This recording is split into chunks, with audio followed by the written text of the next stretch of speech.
All right, welcome. If you're joining us here for Group 6, as they get ready to battle the Duke and apparently Elise. Session 8, I believe, is what we're coming into for the group. So, moving through the village of Harak and all the glorious things the surrounding environments have to offer, and all the debacles of morality. It's all come down to apparently some of it, anyways. This, which is rather odd. So, as we finished the last session with the crashing of a draconic missile into the tavern, poor Barlow, rest in peace. I'm just kidding. He's still alive. About to The say, don't you mess with my man Barlow. don't you mess with Barlow. Don't you mess with my mind right now. We had one of the particular individuals, your party member. So the bearer of the white stone was what this dragon had and kind of brought to the attention to one of the party members. Othala, you kind of step forward. You would use the stone, frighteningly mannered, kind of succumbing a little bit to this psychic kind of lashing of your mind, but you maintain composure, and the frightened condition overran this dragon as this dragon took flight and headed across the mountains to head east. With the aid of Thea hunters marking, the dragon continued its flight, heading well into the Frosthorn Valley in a very easterly direction. Okay. After that occurred, you all said, we got to go. We got to track the horse. We got to find Regmore. We got to go. We got to go. So you went on the track. And again, they're not hiding their tracks. They're not trying to keep an incognito stance, the horse riders. They're just in full run. Regmore, you've been tracking using smell more often as the snow began to fall. And then we had Heavy, which was able to provide an overwatch. Unfortunately, Snowy did not survive. They've yet to actually figure out how that happened, but Snowy got caught out potentially in observations, which may have alluded to the quickened of this, what is happening here. Okay, so just the fact that seems that everything seems to be quickened. There's a lot of necessity and urgency about, and then the individuals that were above, these younger and aged raced individuals that all just quite I would say, innocent in a way, many of them, um, they had no sense of urgency, really. None of them. Until you all kind of brought the Talthars are here, right? There's these things happening, right? And all of a sudden they're like going, oh shit, we got all this craziness happening, and there's no chain of command, there's no point of order, right? And so it just seemed like everything was just going uh, anywhere until one of them mentioned a dark one. Said, "Let me go get a dark one." Uh, you had one of your Ezekiel players here, kind of going in the incognito stance, right as a particular figure that was put on watch outside, brought down. There was a ritual there to kind of bring out this dark one from a locked area, and then from that, charm and this tongue and these really just gross things, and calling you friend, my name is friend, right? And then after it was brought up, it reacted, threw down darkness in this trail of just sucking the light space, and then easily escaped through a rod. An observation before we get into combat: through a rod, its orb no longer slightly glowing, it brought forth a creature, many eyes, four squishy legs, teeth razor sharp, snatching into the air. That one's rod no longer, but we do have three of these individuals in the space, and they all three have the same rod. They all are cloaked in a similar fashion, and you all see that the one who has been hit by a particular spell, one without the rod that has been discharged, revealing the scorched, blackened skin, the large detached eye sockets, the tongue unfurling itself, and the unhinged jaw. It is truly a creature of horror as it stands. And we have the backdrop, this altar, the Duke, Elise, the kiss. So, without further ado, we're going to get this thing started. Everyone ready? Ew. Yeah, sure. Yeah. Right. Get some music going.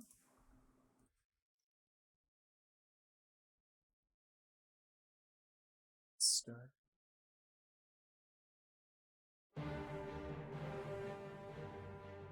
Turn down a little bit.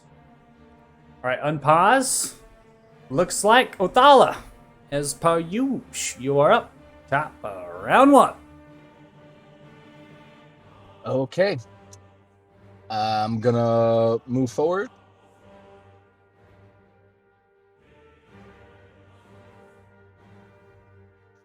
These next thing, are these chandeliers or are they pillars? There are pillars extending to the ceiling height of the space. Again, it is vaulted considering the corridor you've just come to, and extends roughly 20 to a little bit more than that, the actual area.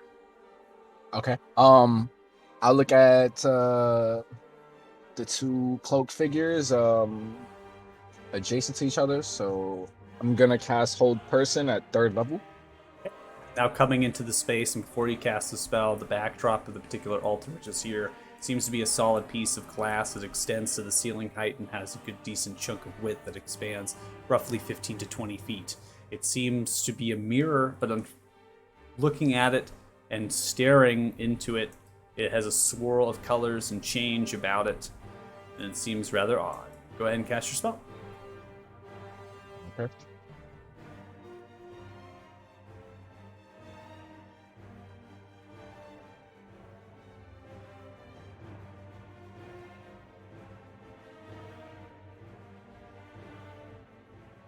All right, you use Hold Person DC 16. You see the Dark One resist the effect. No, not held. Succeeded with a 21.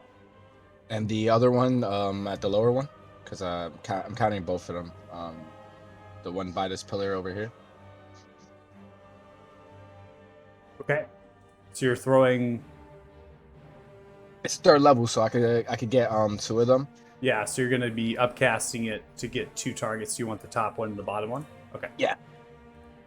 Roll a save for that one. All right, that one rolled an 11. That's a fail, so that one is held. Then you are going to be concentrating on the effect. So I'm going to go ahead and mark concentration and then put the health potion on. Okay, I'll move closer to the pillar because this is all I get. And I don't have Heavy on the map right now, but I'll have him help out Thea. Okay.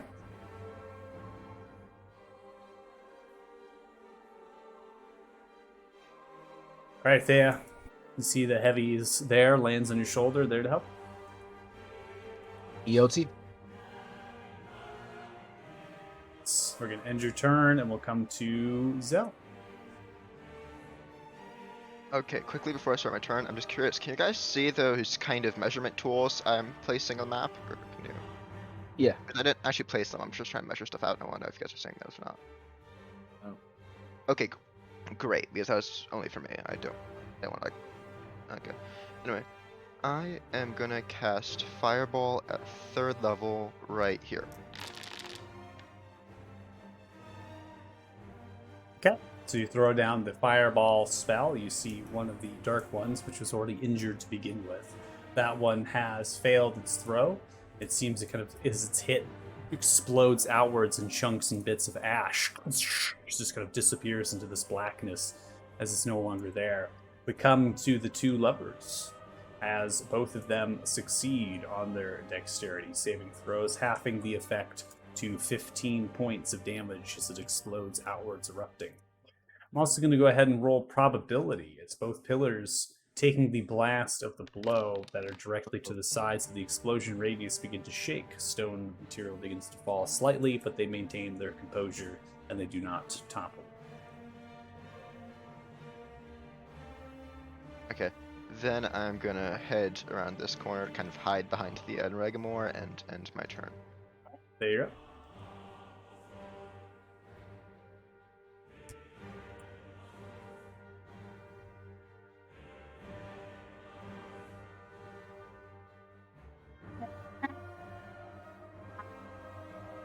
Like, I think you're lagging out right now. I can't hear you.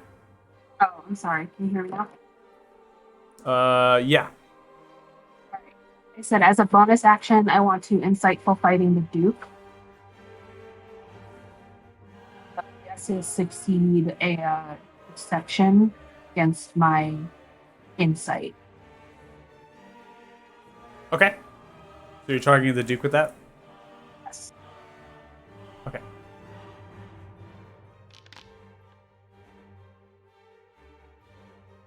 So go ahead and roll your insight. It's so close. Does not seem like this effect has taken anything. So you're not getting this advantage as you're attempting to decipher the tactics. And especially at this stage in the fight, very earlier on, it's difficult to tell what they will be doing.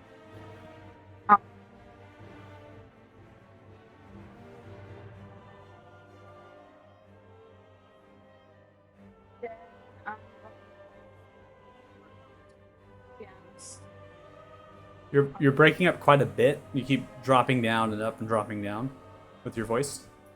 What's happening? I'm gonna take a short bow attack against Hooded. Okay, so you're gonna fire the short bow at the Duke. All right, go ahead and hover over. No, press one T. of the one. Yeah, I'm gonna do one of the hooded guys in the front. Okay, so you're gonna be firing at one of them in the front, the dark ones. Okay. Advantage because of heavy, right? Yep, for the first one. Yep. She'll be the only one for short bow.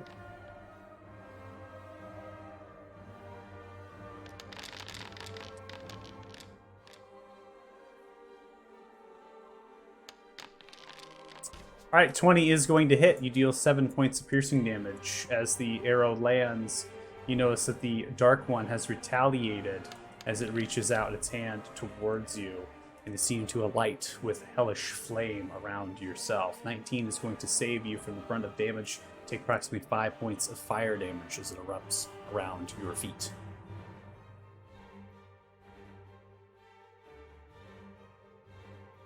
You don't know that, so I'm gonna and kill her. Okay. That's the end of my turn. Okay. All right, Regmore, you're up.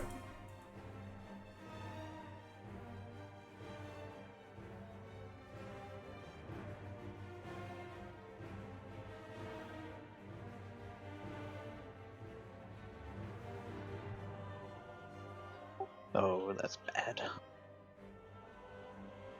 So I swapped over my overlay to using mouse without borders, so I'm running 2 PCs. So if I'm on the other one, I can't talk on Discord.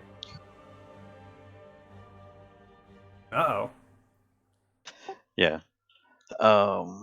So Reg's going to throw a spike growth down.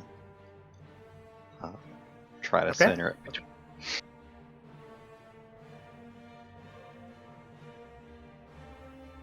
After you click the spell and cast, you'll be given the template. You can designate where you want to put it.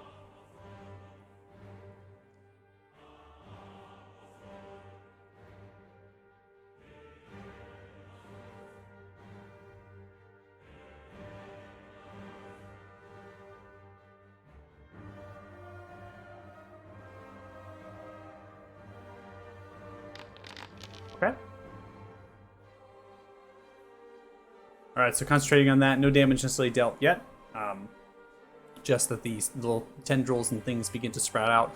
Now these creatures are all facing you, so they can all see that this growth has been there as it kind of comes underneath their feet. So there's an idea that it's in disguise, which is partial of what, if you're casting it, kind of it's surprised, right? Yeah. Okay. Anything else in your turn? No, he's going to stay where he's at, hold position. Okay. All right, we now come to the Duke. As the Duke steps forward, moving roughly 15 feet, reaches its hand outwards at a point within the earth. As that point begins to swirl and crack, the ground itself begins to smash and break and fall apart. You notice coming and pulling itself out appears to be a very hideous and disgusting creature. As it begins to emerge and raises itself into the air, roughly pulling itself. Its medium-sized, stands roughly 9 feet in height as it comes upright and stands from the potential area here. Has a great sword made out of bone and spike. Its head itself has 2 front horns that kind of curve down, has a slight kind of small appendage of a tail extending, and it wears quite literally no armor as far as you can tell, but its skin is thick, fleshed, and riddled with muscle.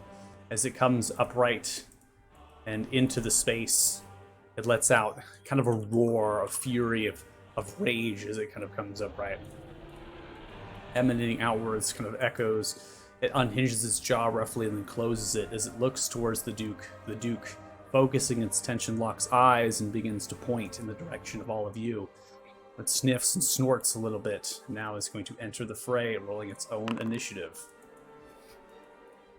After that happens, the Duke is going to move roughly 15 or so feet here for its remainder movement speed, going to an edge and using the actual pillar here to help block line of sight and provide cover in the distance of where the actual corridor enters in at. Ending turn. We now come to one of them that is spiked.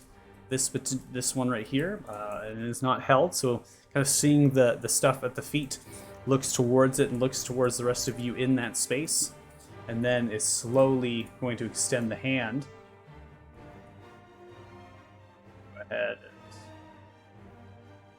throw this down. Coming and furling from its hand appears to be similar of the same, as it outstretches itself and cases that space in a darkness. As it reaches out, kind of plumes itself. Now, this is a 15-foot sphere. As it does, it kind of extends. It is going to fill the height of the corridor space. So as it kind of fills the height of the corridor space, it's going to reach that space. But then it begins to kind of funnel down. So you can kind of see up a little bit as the corridor enters in, since the ceiling height of the chamber is larger than the sphere actually will reach, since it's protruding and based itself upon the ground. Now, as it comes outwards, you all who are inside of it are blinded by it. As it kind of explodes outwards, you can't see anything, but you have hearing, and you also know your space and presence. You know where you are, kind of in realm of where everything is at. You just can't see what might be entering in or what might be happening.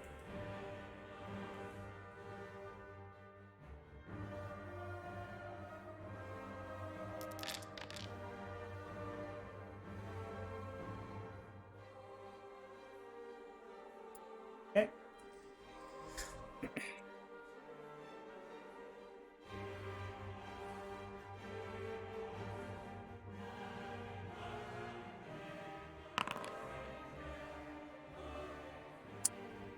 Jerry Joe, you're up. Well, seeing that I am now blind to what else is going on, can I use a dash as a bonus action and still get off a shot? Or is that going to be my whole turn just to get up in front of this giant? It is your cloud? action to dash. Okay.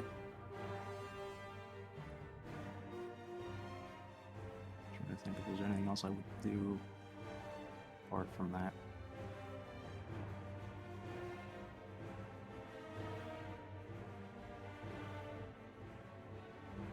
Nah, I'm just gonna go forward. See Okay. what I can see, get out of the way, line up a shot the next time. Stepping through the darkness as you do, running straight forward. Again, knowing your time and your space, you know it's directly in front of you, right? To get inside. So you continue to move, and now you reach the outside. You see the large hulking figure in front of you, holding the great sword, you know, ready to charge forward. You now see another one of these little hobbled creatures over here, freshly channeled and ripped out from the actual earth, summoned appropriately. And it's looking scary. Hello, Wiggly. Got some new trophies from my wall. Anything else in your turn?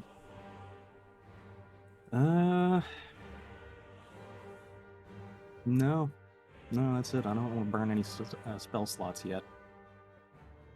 So go ahead and end turn. All right, we now come to Elise. Elise begins to chant at the altar, raising hands towards the glass as the glass itself begins to ripple and change. Dirty Joe, you're the only one who can see it. Everyone else is kind of blocked by the darkness. You see Elise currently holding out and and the ripples and the colors of the mirror begin to change, become vibrant, as Elise takes the entire action in turn to do this. Ending. Now come to the one that is held. That'll be the end of their turn, which I believe on hold they get a check at the end, another wisdom saving throw. That is going to be a fail based on your DC of 16. Ending turn, we now come to the bubbled creature. As it now sees you, Dirty Joe, coming through. Comes hobbled. As it does, it rises up its mouth for a bite. That's going to be 19, which hits you. Alright, Dirty Joe, you take 6 points of damage as it bites into your leg. Gnawing ferociously. That's my favorite leg! Bubbling with multiple eyes. Ezekiel, you're up.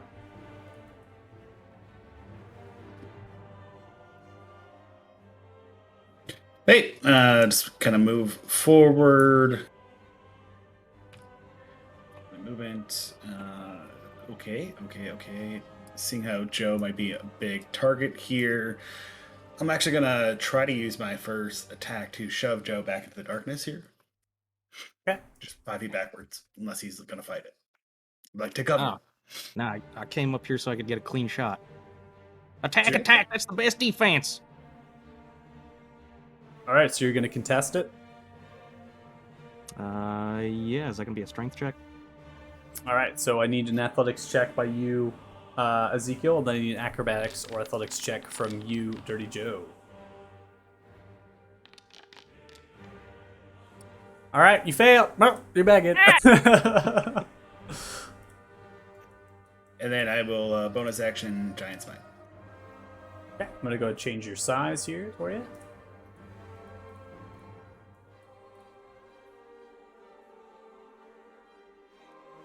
Alright, I'm getting large. It puts me within range of this one, right? That's correct. I'll use my second attack to attack. Okay.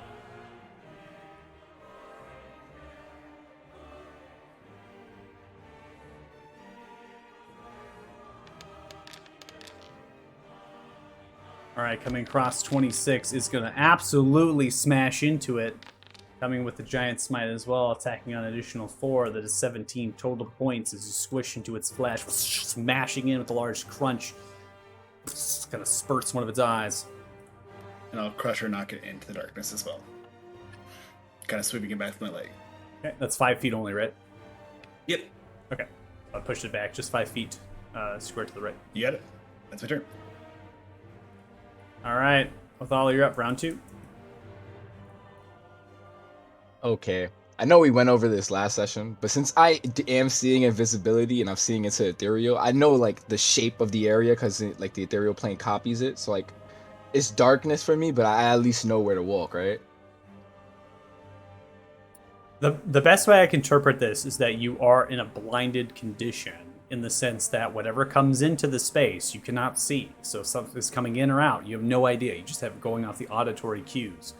But we all have spatial awareness, even if we cannot see. So you understand, because you've seen the space prior, and as well as feeling it out, just simply because you're next to the pillar, you know that right, you understand that if I go this way, I'm going to be here, if I go that way, I'm going to be there. What you do not know is who currently is in or out of the space. Like what's changing, right? You have no idea what's changing within. Okay, darkness doesn't disorientate you. Okay, cool. No, yeah, So- darkness is not disorientation. Okay, so I'll just move up out of the darkness. It's 10. 25. I'll get right here. It's 25. And I'm gonna cast Sapping Sting on the ogre-looking like thing. Okay. It's probably not gonna work, but that's it. All right. It is going to succeed on its Constitution saving throw with a 19. It does not succumb to the effects of Sapping Sting, and if I believe it still takes. I believe it takes the damage. It just doesn't fall prone. Target must succeed on a Constitution saving throw or take 1d4 necrotic damage and fall prone. Nothing stated in the spell says it takes half, so it does not take half.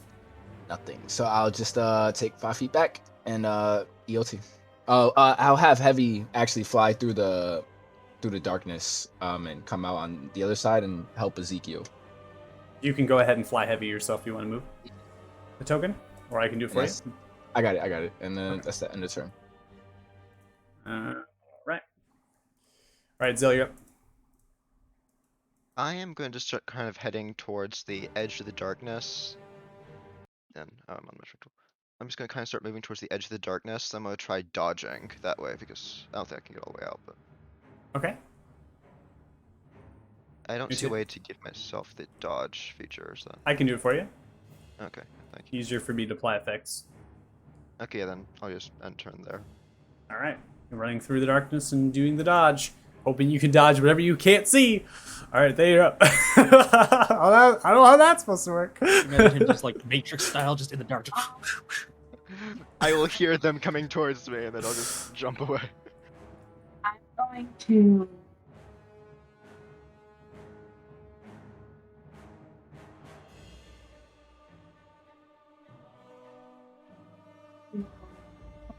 This guy over here.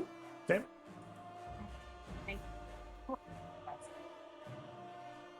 I can't hear you. You're breaking up way Make- too much. Make two short sword attacks.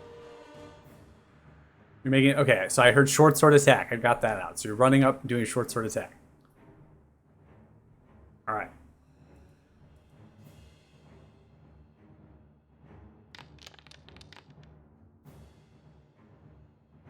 All right. 18 is gonna hit. Come across 8 points of piercing damage. And then I'm gonna do offhand attack with my dagger. Okay, so offhand attack coming in. You come in for a stab, aim toward one of its leg, you go straight through.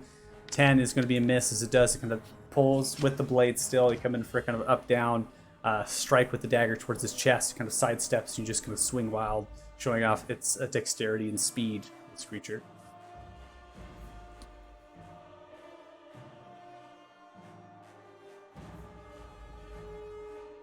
That's the end of my turn.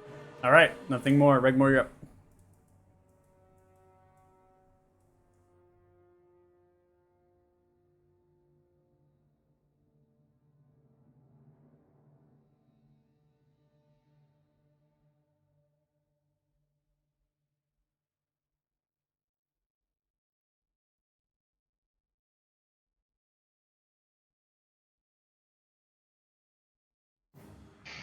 Moving up to the edge of the darkness and ending my turn right there. All right. Are you going to take, that's just your movement. Do you want to take the dodge action at least? Yeah, I'll take the dodge action on top. Might as well. I don't know how it works, but it does. Dodge. Here we go. All right, ending your turn, we now come to the large horned creature that's just emerged from the ground. And in front of you, Ezekiel, it seems that the ground itself is kind of reforming in the sense that this is more of a magical kind of a summoning, if you will, as it comes up from the actual earth. Right? It runs and charges directly at you first. It comes with its mouth, kind of gore and bite at the same time as it reaches its bite out. 14 is a miss as you kind of take the horns and turn it around to the side. And then it's going to take the great sword, come up from the ground for a swing. This is a multi-attack as it comes up, down and then up. There's going to be a nat 1. All right, just a bad miss as he pulls and you kind of pull it back, getting the reach of your large figure. You're able to kind of handle, beast handle this creature. I don't know, it's not really a beast there. As it finishes it, it seems to become slightly enraged as you're noticing its eyes itself blacken the pupils with kind of an outlining of purplish. It begins to kind of tendrils of black begins to kind of sprout from them, and you're noticing that it is enraging itself by the fact that it is missing you potentially as it's kind of huffing and breathing heavily. Its chest is moving, it's breathing more air, and it's kind of like having almost like a kind of a panic attack, if you will, in much of a sense of that. That's the end of that creature's turn. We now come to Duke At the end of its Umbrian. turn, I will invoke my Stone Ruin. Okay. It must succeed on a wisdom saving throw. Yep. Be charmed. All right, let's see it. All right, it fails with an 11. It is indeed charmed, and this is an incapacitated charmed condition, and I believe it gets to repeat the saving throw at the end of its turn, or is it just when it's Yeah, at woken? the end of each of its turns, success on at the end of it. Okay, sounds good. see it kind of breathing heavily and slowly begins to subside as the effect kind of takes hold. Duke Umbreonarilla, as we come to, Duke Umbreonarilla is going to continue to maintain space. Now stepping out is then going to point the hand over to Thea. It reaches the hand out. Let's see here. Yeah, I believe we're good to go. Fires off a blast of energy towards you. It's going to hit you with a 26 as it comes through using the potential objects, firing it in while it's moving, so it kind of unleashed it and then on the move fired. It's going to hit with 13 points of force damage as it connects with your shoulder and landing the 26. Is then actually going to move the additional speed, kind of running up, drawing a short sword out, kind of moving in a very dexterous pace, aim to work with this potential Dark One and fighting you. Ending turn there. Now come to a Dark One on the north side. This one concentrating onto the darkness is going to look towards Othala and then fire off a blast of energy towards you. That's going to miss you with the 9. As it does, it crashes into the pillar. Ending turn. Now come to the Dark One in front of you, Thea. It is going to reach out its hand directly to you as it attempts to put the very fear into your heart. Stares directly into your eyes with just these empty eye sockets as its tendrils, a swirl of black energy begins to kind of overcome its face. As it does, it looks directly to you there. You have succeeded with it. What's that? This isn't any kind of like charm, is it? It is not a charm. Okay. This is awakening a fear of innermost nightmares within you. It is trying to tap on some core emotion within you and to drive fear into your heart, into your mind. As you succeed on the wisdom saving throw to attempt to fight back that feeling. As you do, it gets slightly angered and it goes on kind of a hunched all fours, slides on the other side of you. As it does, kind of maintains its position here. 30 Joe, you're up. Okay. Can I push past Ezekiel and go like right here? Or is You that can gonna go occur through as attack Ezekiel. of Ezekiel is a large sized creature. Just note that the squidgy creature is here. However, it is in the darkness, so it is blinded. Cannot take attack of opportunity and what it can't see. All right. In that case, well, I'm gonna slip over to the other side here, next to where Heavy is. I'm like, man, you ruined my shot. I gotta light up another one. I'm gonna target Elise over here. I'm gonna cast Hail of Thorns, and I'm a shooter. Okay, so the Hail of Thorns casting will be upon actually hitting. So you have to hit with a ranged weapon attack first to use the Hail of Thorns. So the first arrow, so the first arrow strike 15 being sent out here as you unleash the arrow. It is going to be a miss. As Elise chanting turns around, arm still outraised, continues to chant, and looks towards you as the arrow splashes into the mirror. And as it does, the arrow goes right through it. Can I burn a lucky and try again? You can burn a lucky point for the actual attack here. Given your level is 5, you do have 2 arrows that you can fire off because you have the extra attack. So you can do a lucky if you'd like to attempt to re-roll this. Your choice. Yeah, I'm gonna do that. Then a lucky point to re-roll. Go ahead. Do you want me to just roll a raw d20 or do I just hit the attack button? You can roll a raw d20. It's fine. I got your modifiers all added up, so you can do the raw d20. 19. All right. Plus your modifiers, it is going to hit. I'm going to take the 11 points of piercing damage dealt. As you spend the luck point to divert the arrow, it slowly begins to curve. Lucky indeed! As it does, it goes into the shoulder with a large thunk towards Elise. And then we have the activation of the Hail of Thorns upon hitting. A dexterity saving throw of DC 13. Elise has succeeded with a 17 upon the actual saving throw. Courtesy of the spell effect here, you kind of create a rain of thorns that sprouts from the ammunition, so it kind of, there breaks apart upon curving, and it goes towards the target. So there's nobody around within 5 feet, right? So it's just the solo target, and then it takes half damage here on the save, so only 5 points of the damage dealt. All right, now second attack. I'm just gonna shoot her again. Okay. Can't hide from me, pretty lady. Oh, Well, it's gonna be a miss. maybe she can. Does the arrow flies a little bit higher, goes into the mirror, flies straight directly through. You say as she's hiding from you. Yeah, no kidding. Just like, man, I swear my one-liners are cursed over here. I just need to keep my damn trap shut. End turn. All right, we come to Elise, continuing to chant. Sees the mirror beginning to change, vibrating with colors. It now is revealing a different place, potentially that of red darkness, as it does begins to sprout and backdrop of something greater. Again, this time it's blurred and it's difficult to tell. Elise continues to chant, now facing outright, holding the hands outstretched, looking towards all of you. Ending turn, we now come to the one that is held. I'm going to go ahead and check, and at the end of their turn here, that's going to be a 19 to save, no longer held. Opala, as it beat that DC there. So I'm going to go ahead and end your concentration and then remove the effect.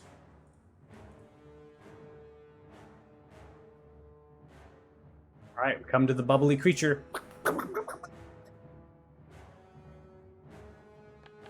Creature's not very intelligent.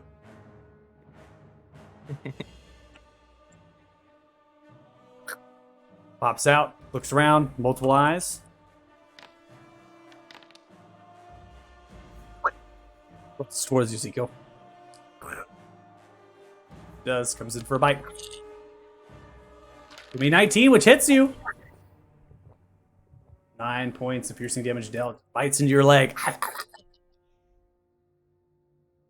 right, Ezekiel, you're up. Gross. Gross indeed. I will attack the creature that just came out to me. All right. Stopping it.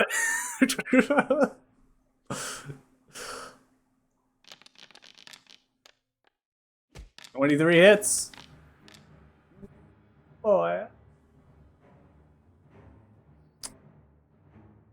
Giant smite on top. It's 1, so 11 points of damage. All right, so you stomp into it. It's not dead. You squish it almost into the ground. As it does, it folds and concaves into the ground, but picks itself up as multiple bleeding and lacerations are across itself. Multiple eyes are popped.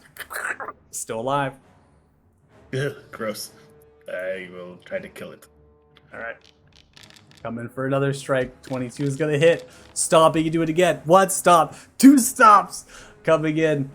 That's 11 points. It's enough as it comes and stomps it right into the ground, squishing it like a bug. It is dead.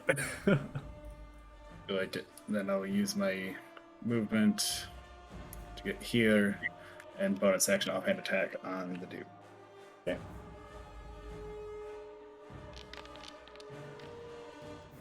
Nice.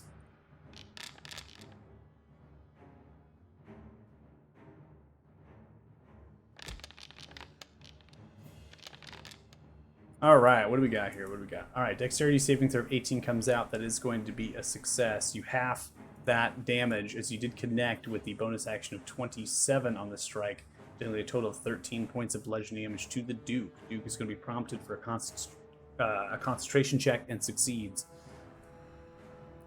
taking the blow into the shoulder. He looks towards you and smiles. Pushing back 5 feet towards the spike growth. Pushing back 5 feet here, raising the short sword, kind of slides, being pushed, hit into the shoulder, and looks towards you and smiles and winks. Handsome guy, huh? It still look like him. But larger, right?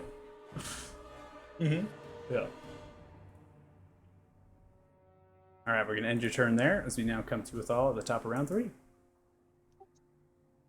It's a weird point of view just watching two dukes fighting it out. Two dukes, one taller, one They're smaller. duking it out. They're duking it Yeah, out. absolutely duking it out. That's good. That's clever. It's hilarious. Good Alright. point of inspiration for that. Hate not having magic. I'm gonna run towards the spike growth. I think I'm gonna help everybody out right now. And I'm going to cast I'm gonna cast Toll and Dead on this creature next to me. Okay.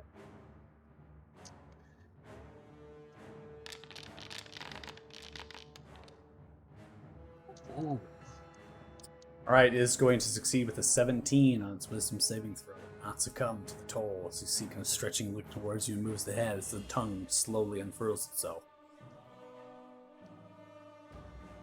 I'll just stick my middle finger at it and give Heavy's gonna go to Joe and give him advantage on his next strike. All right, there you go. Heavy lands on your shoulder. Hey there, little buddy. Yep, end turn. All right, Zell, you're up. Okay, I'm gonna. Oh, that's okay. I'm gonna come out of the darkness. Then I'm gonna launch off a magic missile at the Duke. And Okay. then I will also send one of the missiles. It's a first level one, so I get. So 2 missiles towards the dude. You can choose your targets as you go. So just Yeah. start with the okay. first one. Yeah. Sorry, I'm having a bit of trouble with the spell. You're good. You must target at most one token before. Oh. So if- Yeah, so make sure to target and then expel the spell slot for the first one, and then don't expel spell slot for the subsequent. Yeah, it's because I was targeting too many ones. I get a cast spell. All right, 4 points coming out. Does he do the con save now or at the end? He's going to do the con save every time you hit. He's going to be rolling just because of the damage dealt. But it depends on what you're attempting to do because, again, magic missiles interpret that you're firing missiles separately, right? One after another. Okay, yeah, so I'll just. I'm going to... So if you want one con save, I'll take the save that was just done to whatever damage you accumulate. I was just wondering if I could. Because I'm kind of trying to drop his con, so I was wondering if I could do one, see if he drops con, then swap targets, or do I need to keep going? That's fine. We can do a concentration check each time. I don't... Yeah, that's Okay. how the system will run usually. It's because they are separate missiles, strikes, separate damage. And then- So does he? Still concentrating. Oh, okay. Then yeah, I'll not launch off another one then. It's all automated, so it doesn't for me. Oh, okay. I thought you needed Yeah. to roll for it. No, it rolls automatically. You just don't see the die. 21 succeeds. Okay, then I'm gonna swap to this guy and try and hit him.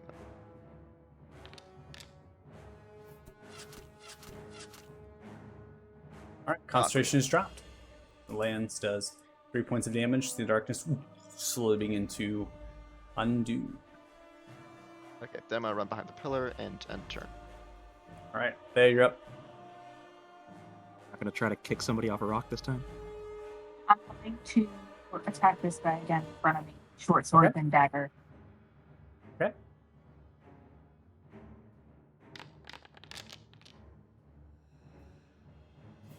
All right, 22 is going to hit. That is 8 points of piercing damage. You stab directly through the gut. You pull out, and there's no blood, just bits of ash. Go with my dagger. All right, coming for the dagger. That's going to hit as well. That's 19 points of damage. You stab directly into the shoulder, dealing 8 points of piercing damage. I'm going to use my movement to just swing around the back. Okay. Doing a little tango here. Yeah. And that'll be the end of my turn. All right, Regmore, you're up.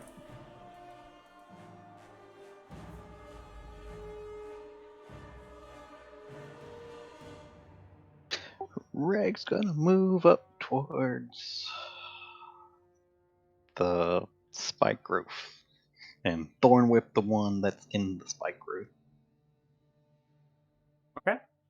I do want to state if you're attempting to Thorn Whip and move, this movement will actually be not of its own condition, which actually does not meet the condition of the spell. So it has to be willingly movement across to be able to do the damage. This is coming into the realm if you're grappling and trying to swing a grapple creature across the spike growth. That technically is movement that they're not willing to do, and they do not incur any damage. Okay, then I'm going to thorn whip the Duke. Okay.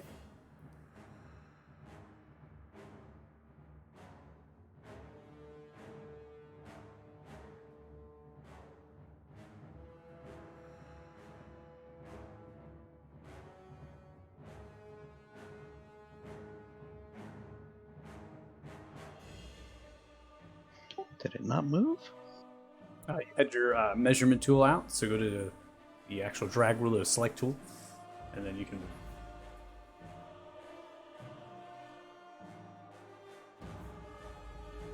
if you are on the measurement tool and you actually have that out as you're measuring and you want to move, you can actually hit spacebar and it will travel you across the measured path. There you go. You got the normal tool out. Looks good. Yeah.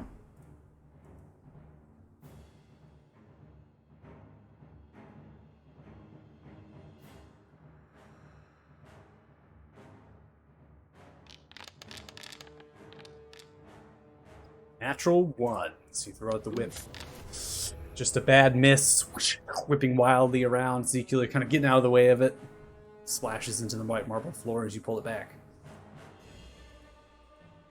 And into my turn. Alright, we're now going to end your turn and come to the creature's turn. We're going to go ahead and roll a check at the end of its turn, I believe. Alright, fails. It still succumbs to the effect. Now we come to Duke Umbrian Aurilla's turn. As Duke Umbrian Aurilla looks towards you, Ezekiel, smiles. Wow, I do look absolutely gorgeous. Just stretching towards you. Then is going to use...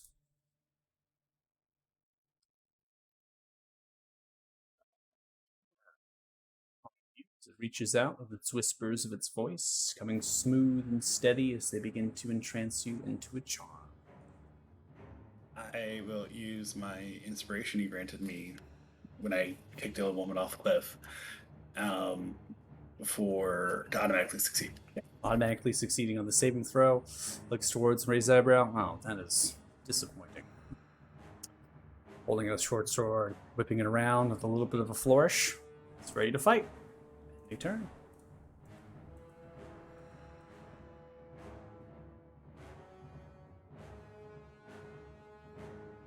Alright, now come to the one on the top side.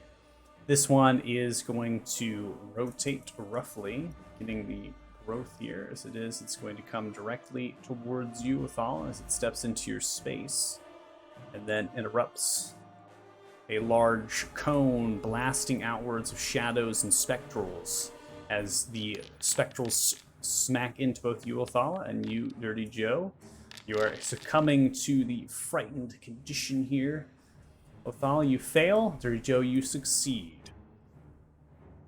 I seen uglier than you. All right, let me look at familiars.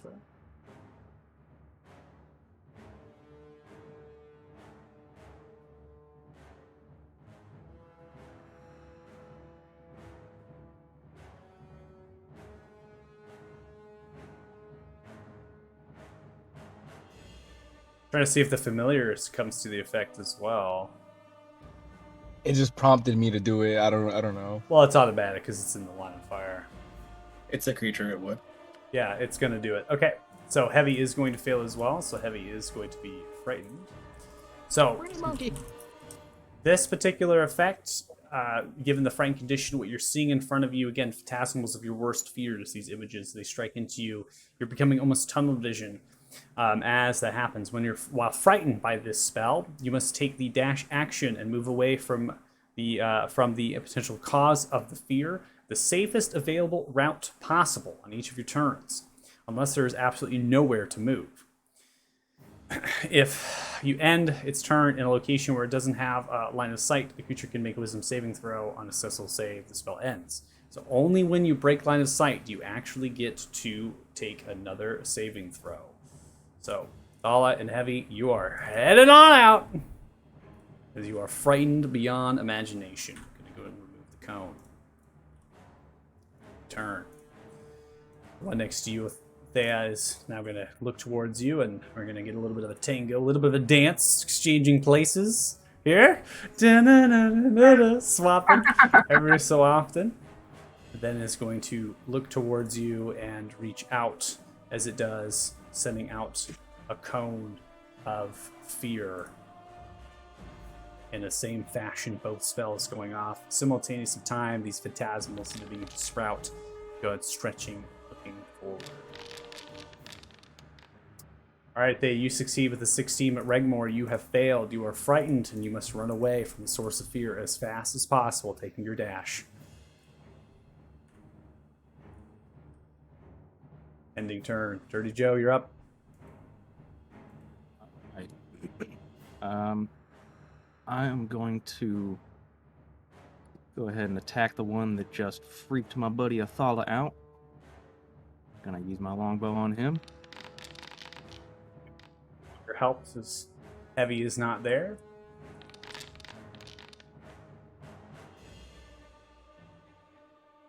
As you land your arrow, 21 is going to hit. Fire erupts around you. You are going to fail your dexterity saving throw. You take approximately 14 points of fire damage as the fire erupts around your feet on that reaction.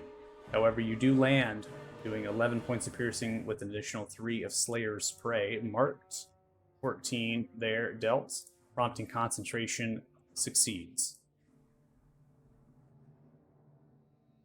Okay, so as a bonus action, after my second attack, can I drink my health potion? Yeah, if you want to chug a health potion, that's fine. So health potions, in usually combat scenarios, if you're looking to do that, generally a bonus action, I allow that. It's not going to be like a full action to chug a potion. So go ahead, chug away. We'll just double click on it. You just click on it. I should roll it.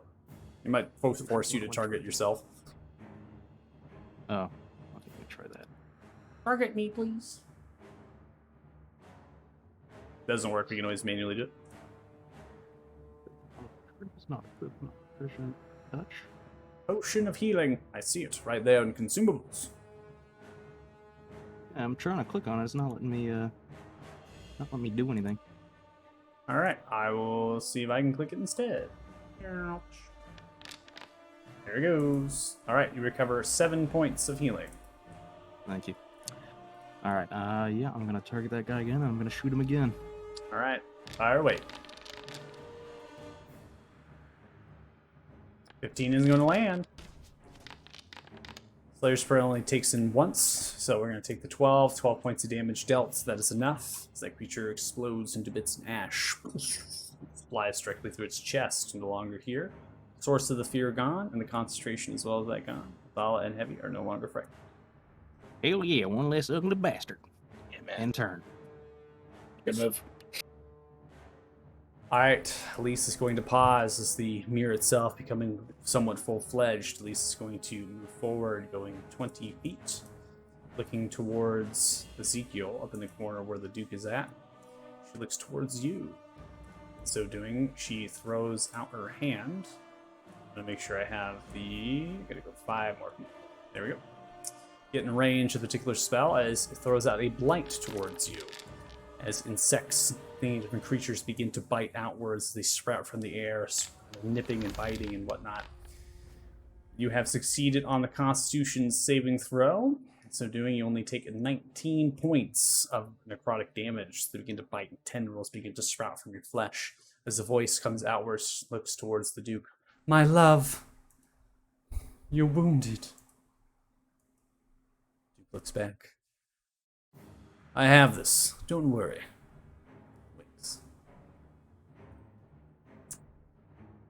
We now come to a dark one with it, which is in the actual spike. It's now going to turn.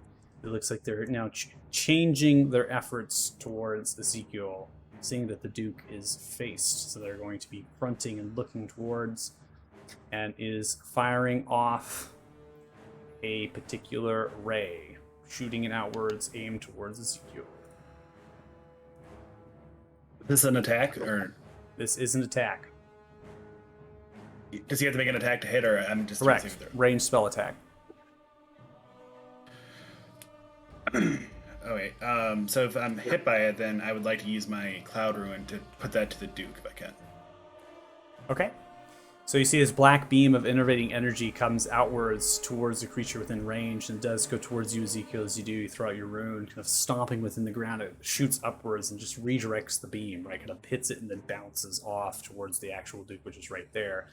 As you kind of expend, I'm going to go ahead and take that 22 into the Duke, which is going to hit, and then roll the saving throw here.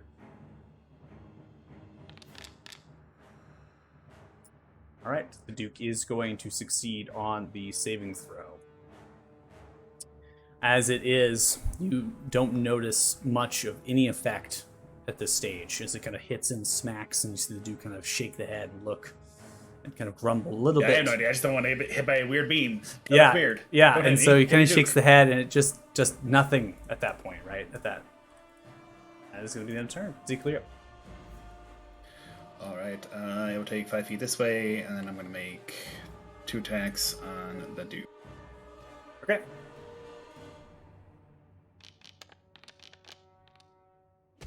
Well, you smash down, the Duke nimbly sidesteps and moves to the side, twirling in a flourishing a flourishing fashion. Then stops and goes for a blow kiss. As that happens, smack across the face. Smash into the face. You see 12 points of damage instead of 6, 18 points of damage dealt total. You see as the concentration ends, the creature in the center begins to slowly twitch, still under the conditions. The Duke pulls back, fresh blood across the face, the laceration across the cheek. Looks towards you. Crusher, push him into the spike growth. Move closer, and then bonus action, I'm going to suck the wind. Enter. Okay. Nice! 15 back. I'll give it to you there. It's all you're up. Top round 4. Okay. I'm gonna take out a fork from my mess kit, hold it in my hand, and then I'm going to just lightly throw it in the air, point at it, and cast catapult and aim it right at Elise. Okay.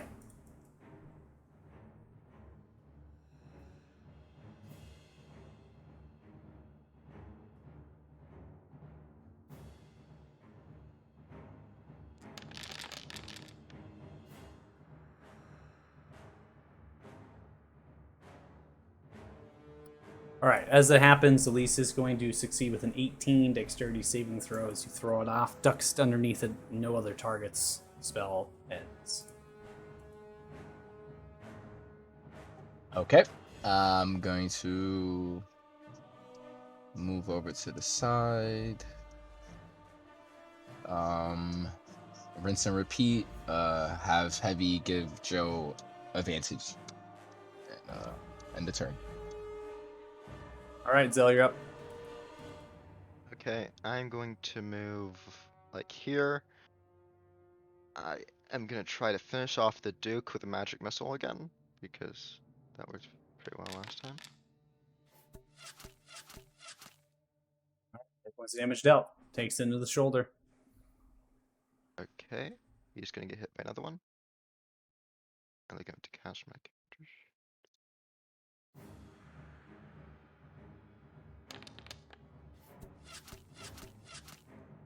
All right, 5 points of damage dealt. Okay, thought he would survive that. Oh. Still alive. Again. And then the final one is gonna hit him again. Okay. 5 points of damage dealt. Coming back and forth, multiple missiles, still alive. Throwing into the shoulder, the fine tunic, and is pretty much being lacerated, torn to bits. The Duke looks towards you and breathing heavily, bleeding from the mouth, and the laceration across the face. Looks towards you and my clothes. They weren't that good anyways. So I'm gonna steal 'em. All right, there you're up. And repeat. Rinse and repeat. Da da da. Tango. Get to the other side. Are you gonna move on the other side of them? No, I'm not moving Oh. yet. Oh, okay. Not moving yet. Going for the first strike. 21 which hits. 8 points of piercing damage. You directly stab through the gut.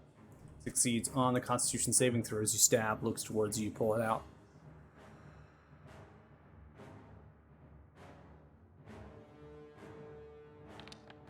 For the dagger strike. It's gonna land as well. Let's see what the damage is. Alright, 6 points of piercing damage dealt. It is going to fail on its concentration check, but it's still alive as you pull it out up near the neck of the collarbone, pulling out the dagger, kind of shanking the creature Regmore, you're no longer frightened. Get I some did- more. Get some more. And now we're done. Okay. Regmore, yep. Oh man, I didn't leave the oven on. Well played. The fear.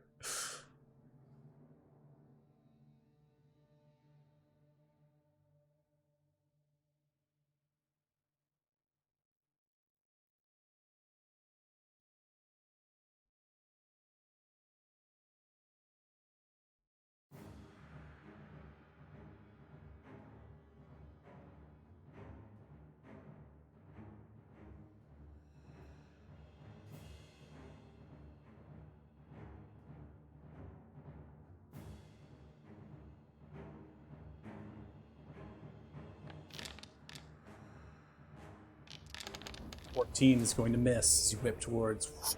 Coming around with the whip, it strikes into the stone. Bits and pieces kind of break off, but do not land onto it. And end of my turn. All right, ending your turn, we now come to the creature. Creature going to give off another saving throw here. What's your DC again? Got sorry. Is it 15 or 14? 14. 14. Okay, it is going to succeed with the 15.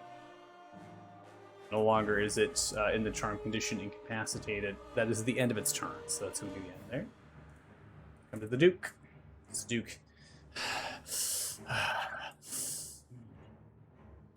Kind of grabs and wraps, just kind of hits in.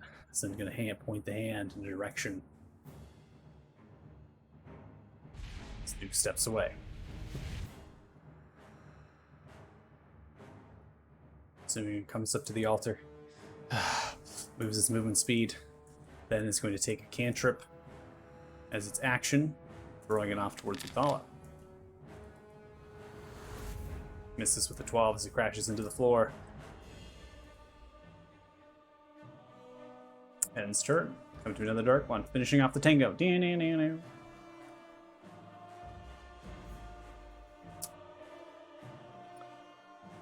Then is going to look towards you, Thea, and attempt to spear you again. This one seems to be a single target. As it does, it penetrates through your mind, causing the frightened condition as it does. This particular spell effect, as it is, you're noticing the sense of kind of morality and, can I die? I don't know. And almost just putting the fear that might be there inherently with the fight. In the actual frightened condition, you can repeat this at the end of each of your turns, and there's no running away or anything like that, but the source of your fear you can't come closer to, right? But you're not feeling you have to completely. All right, Dirty Joe, you're up. Being helped by heavy, so you have advantage for the first bow strike. Yeah, I'm gonna go ahead and target the Duke, because he's directly in front of me. I saw him trying to get away. Not on my watch. Fire! All right, you do have advantage from being helped, so go ahead and go with another one. Oh, it says I'm out of ammo. Oh, you sly dog. Out of your arrows. All right, that's how many arrows you have in your quiver if you've recovered from combat. So go ahead and do it again. Thank you. Oh, and it's Alt to hold down with advantage, right? Yeah, but just do a For normal. future reference. Yeah, hold I on. keep forgetting that. I'm sorry. You're good. 16's gonna hit. As it flies. Strikes in 11 points of piercing damage directly into the back, through the chest. See the Duke take the blow, crumples upon the altar, bleeding profusely, yeah. slumped on top of the altar. Ezekiel, you were the prettier one anyway. All right. Bonus action. I'm gonna cast. Can I cast Slayer's Prey again? Even though I already cast it on another dead guy. Right. So you can recast it on somebody else. Yeah. I'm gonna target Elise and see if I can hit her. Damn. 13 is going to be a miss. Make sure to click your Slayer's Prey onto them I thought I did. after targeting. It didn't come through on my end here that you clicked it. Huh. Well, I'm gonna burn lucky. I got one more. I want to end this fight quick. went and shifted it for you.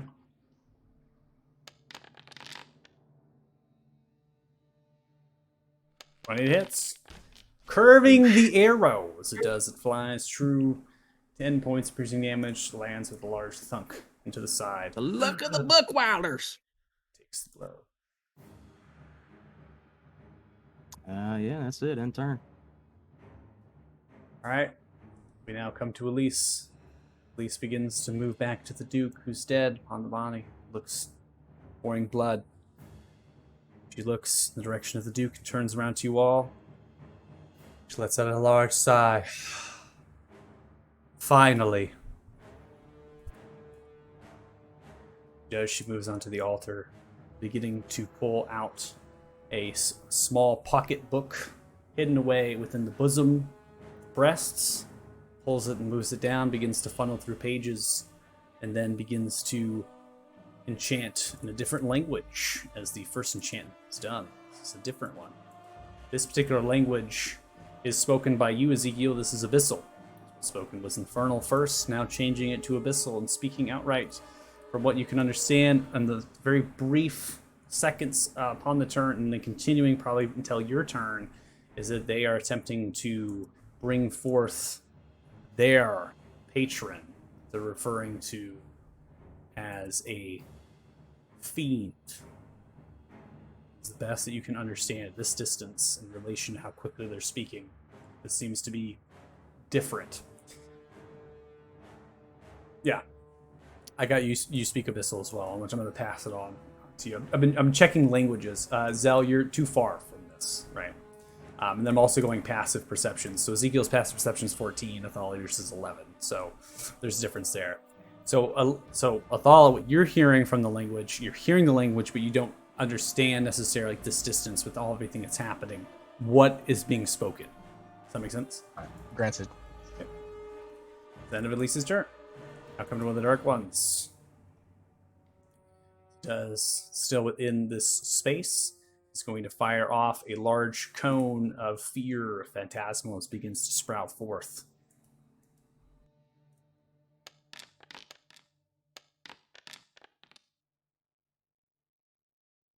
Ragmore, you succeed with a 15. Ezekiel, you fail with a 3. Ezekiel, you are frightened. Worst fears imagining come to be your fears in particular as a strange place that you have no recollection of being at. It seems that it is in a dungeon, a labyrinth of some kind, with many gears, levers, and chains as they dangle about. Creatures move around with mass. It's blinding with light, difficult to see. It's frightening as your heart palpitates and pumps. You must run away from the source of fear on your turn. Ezekiel, it's your turn. Okay, you guys got this? Yeah, sure thing, Movement, buddy. Action dash. Enter. All right, top of round 5. That's all you're up. See, all right.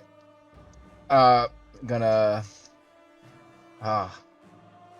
run towards Elise. Say right back here. And I'm going to cast Sapping Sting.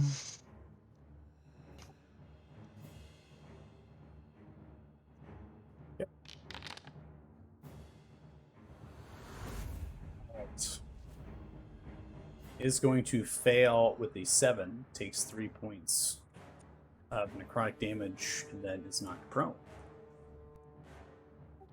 Okay,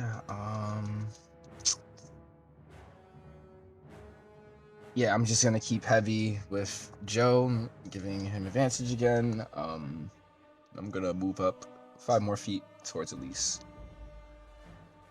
Okay. All right, Zell, you're up. I am going to kind of peek out of my pillar, and then I'm going to launch a firebolt at the Dark One in the middle of the Hill of Thorn, in the middle of the thorny area. Okay.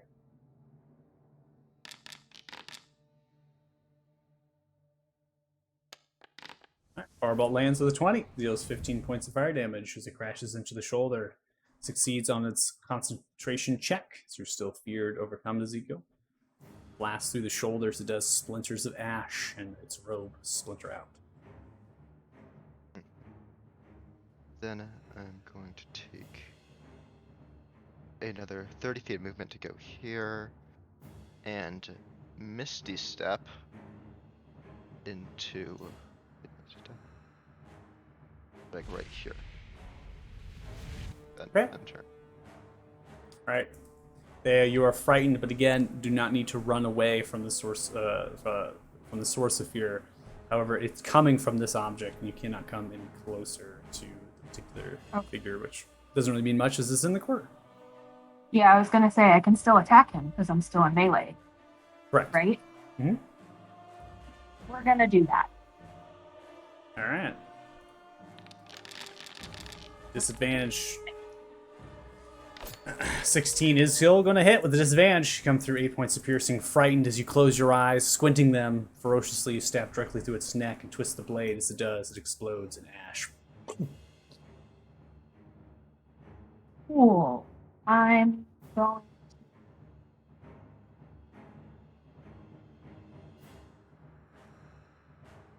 this way. Use my. Do I have a range on insightful fighting? Or it just has to be something I can see? Right? There is no necessarily range listed in Insightful Fighting. It just has to be something you can see.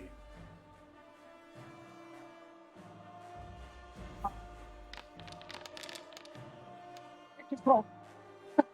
So which target are you attempting? I think I want to target this beastie monster in front of me and Joe. All right, it succeeds. Unable to discern its tactics. It's wild, ferocious, looking around. I didn't roll my check. I accidentally clicked it. Oh, you did? Oh, I see that. Okay, yeah. Yeah. No, I don't know how it clicked it, but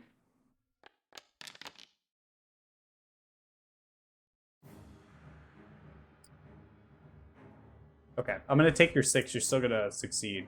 So, you succeed even rolling a 6. It's the check, so.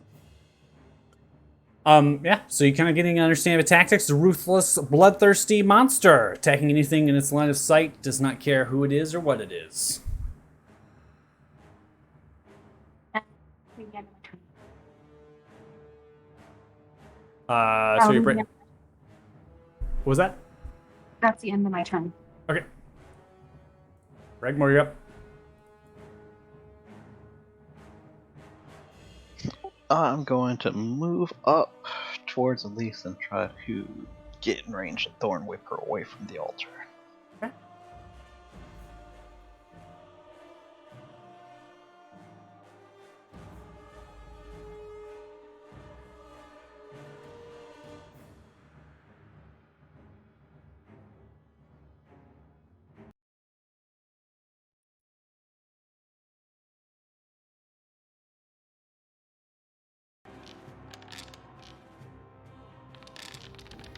All right, target is prone, which is going to give you disadvantage on a ranged attack as you come whipping around. Difficult, hard target to hit as you come whipping around, slashes into the altar, not connecting.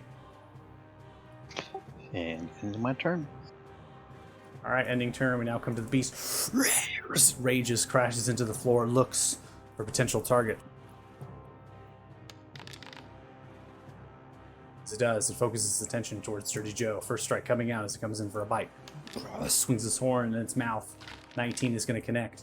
Bites down upon you, does 12 points of piercing damage as it bites down upon your shoulder, goring you, then takes the sword outright. As it comes crashing down upon you. Deals 19, which hits you. That deals 15 points of slashing damage. Dirty Joe, you are down. As you collapse down upon the ground, smashing with the greatsword, cleaves into your shoulder, pulls it out, lets out a roar. As it does, it charges forward. Now, dropping a target, takes its bonus action out to do another bite. 17 hits you as it comes in, 11 points of piercing damage dealt. Scoring into your chest as it splinters, enraged and enticing. Does not matter if the Duke is down or dead. This creature is here and it is to fight. Dirty Joe, give me a death saving throw. Yeah, how do I do that? Is that in conditions somewhere?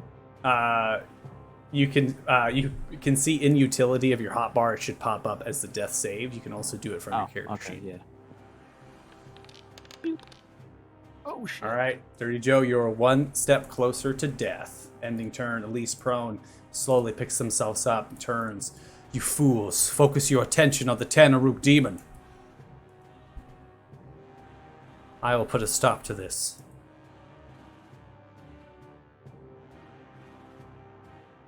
Burns and continues to enchant. Up to Do I hear what she says? Yeah, speaks in common. No, the chant.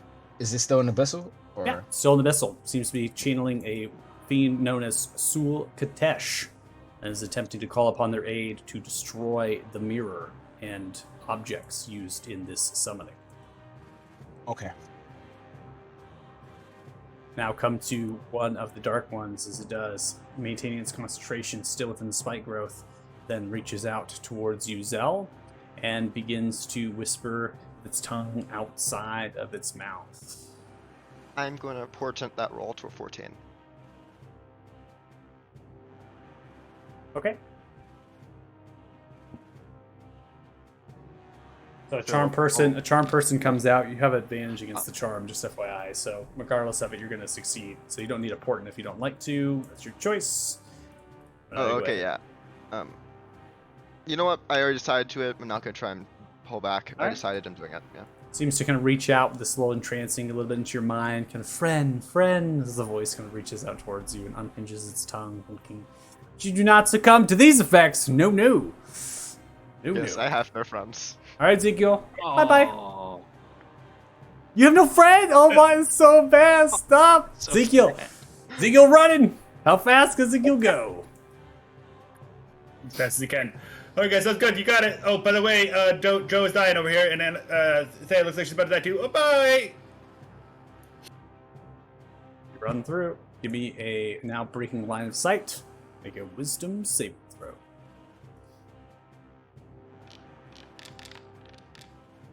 All right, you have failed.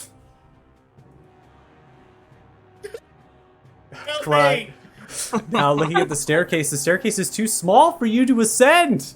You're too large. As you begin to hide out in the chamber without anywhere else to go. I've come to you, top of round 6. Oh my god. Alright, hearing Elise and actually hearing what she says, I give her a side eye and then turn around and aim at the creature in the spike growth and cast Toll the Dead.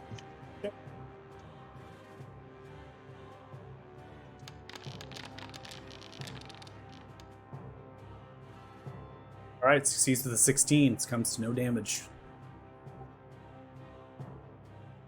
Frustratingly, just walks away. This is 30, goes this way. Heavy's gonna fly down towards Thea and help her out. Give her some Alright. advantage. Okay, Thea, your help for your next attack. Zal, you're up. Did I hear what she said as well? Yep. Okay, so I'm gonna go here. Or that's measure tool. I'm gonna go here. Then I'm gonna target the kind of, I don't know what she called it, but some kind of demon. And then I am going to cast Tasha's Hideous Laughter on it.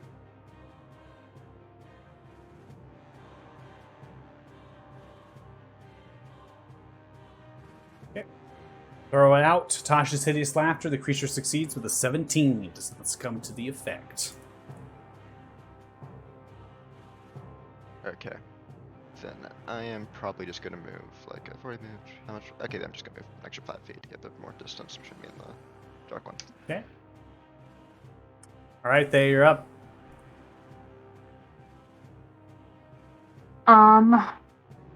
Did it fail my insightful fighting? It did. Okay, so I get sneak attack on it. Yeah. Oh, and I have advantage. You have advantage for the first strike. Yep. Yeah. So I'm gonna do that.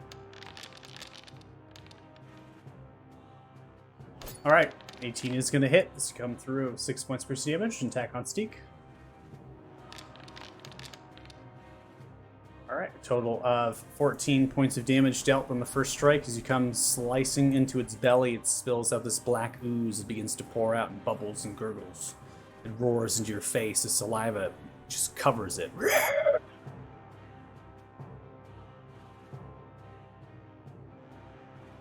It's action disengage. Okay. And I'm gonna run up to Joe. Okay.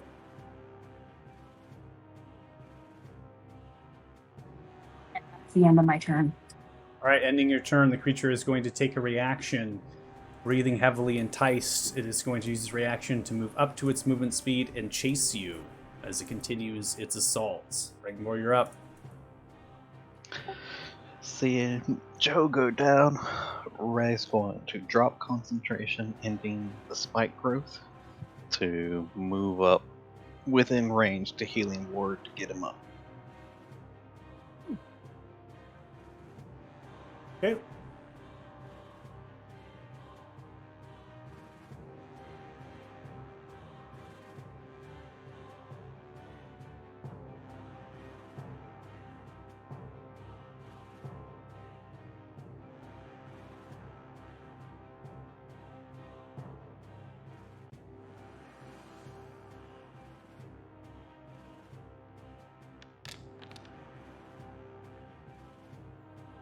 Alright, you are prone, but you're alive.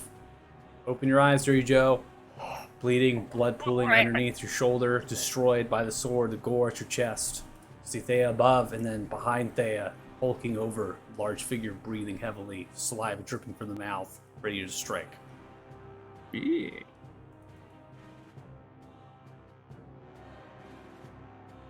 Thank you, Ridge. Anything else, Regmore? Pancakes. That's it. Okay. Now come to the creature's turn. The creature first up, going to go in for a bite towards Thea as it runs its mouth to gore. 24 is going to hit you. Thea, you take 12 points of piercing damage. You are down as it comes and hits into your backside with a large ram. It then is going to jump over Vault, mashes down to the ground, and then turn around and come in for a smash of the sword in the direction of Dirty Joe, who's prone. Gaining advantage, 25 smashes down. Dirty Joe knocked out again as it slaps down to the ground. Both of you down, similar fashion. Rageous saliva disappearing from the mouth. Looks towards two targets in the room. Then it's going to take its remainder of its movement speed as it charges forward, aimed towards, which is 40, Othala. Ending turn. Dirty Joe. Death saving throw, please.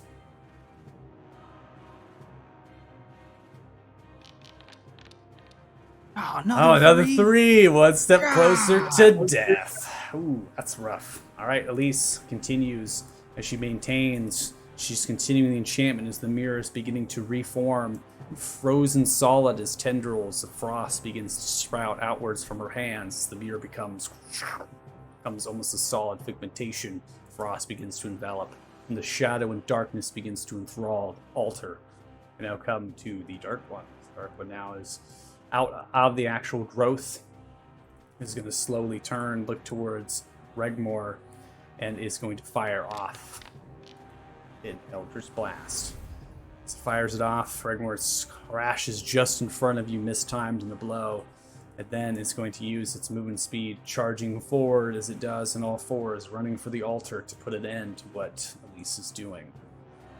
Ezekiel. Give me a wisdom saving throw.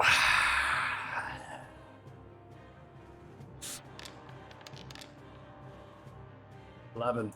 Still frightened, crying in the other chamber. It's not looking good. Thala, you're up. Now come to the top of round 7.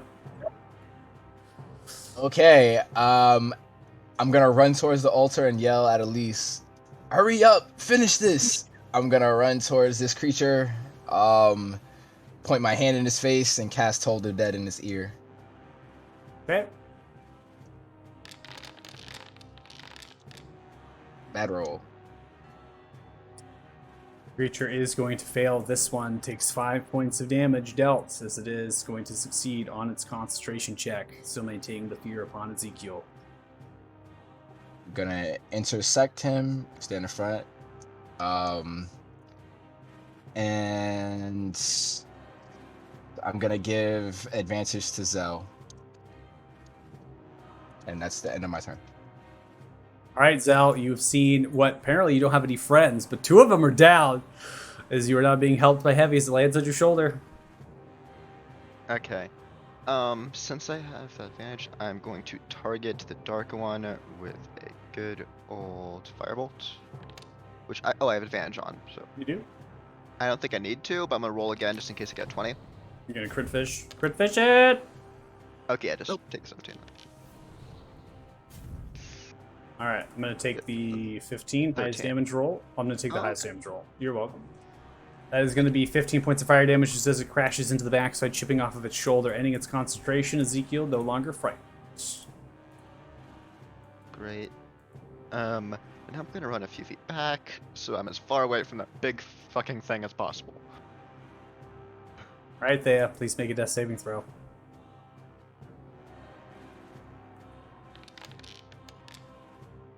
All right, you're 1 step closer to life. Regmore, you're up.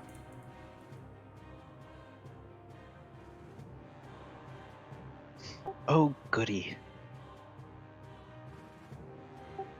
Burning my last ditch effort to get these 2 dropped by throwing a healing spirit on top of Dirty Joe. Okay.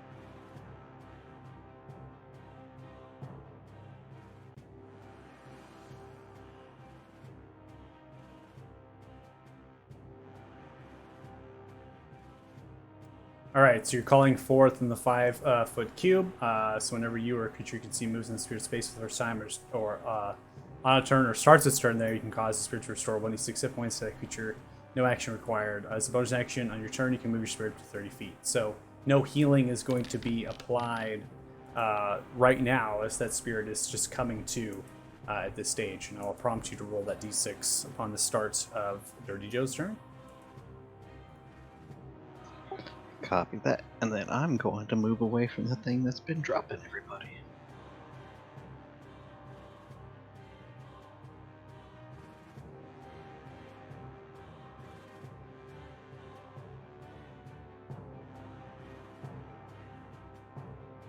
And that's the end of my turn.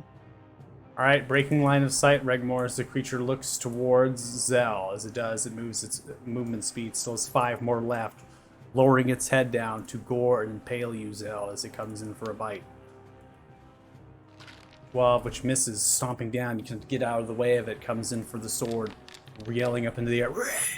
Lands with a 26 as it crashes down. 10 points of slashing damage dealt as it slashes across the side of your body into the hard marbled floor, ending the creature's turn. Now, we come to the dilemma. Is a death saving throw after or before we get to the healing spirit? That is truly the dilemma. So for this, I'm going to state that the healing spirit says start of the turn. Death saving throw does not necessarily get into that realm. We can negotiate that one a little bit more with the rules as written. So, Dirty Joe, do not make a death saving throw. Regmore, roll a d6.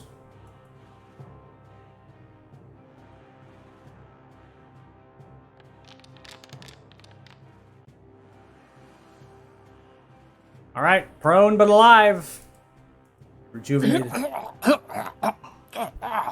it's the worst day ever. As little pixies begin to land all over you and kiss you.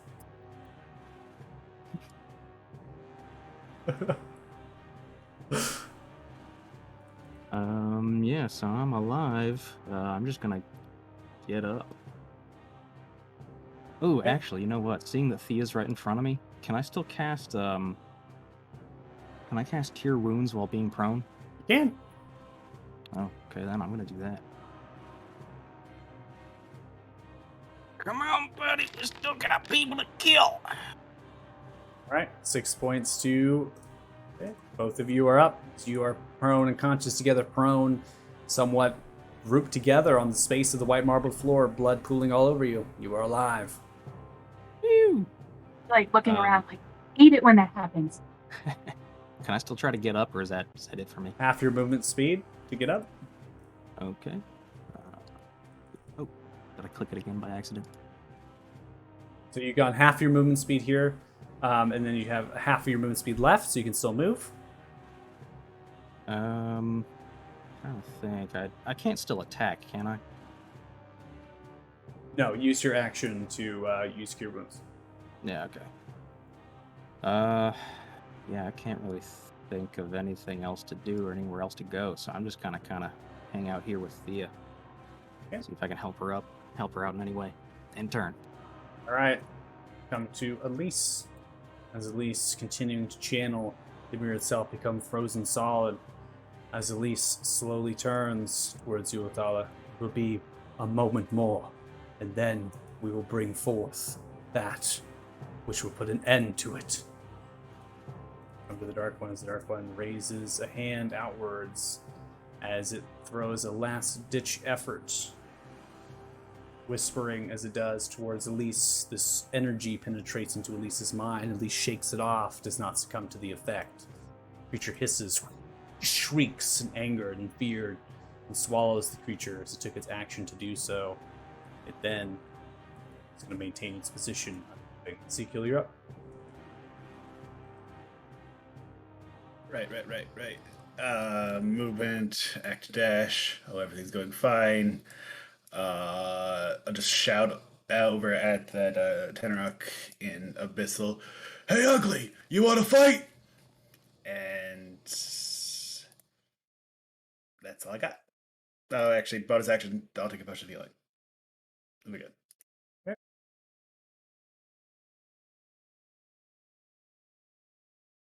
And turn.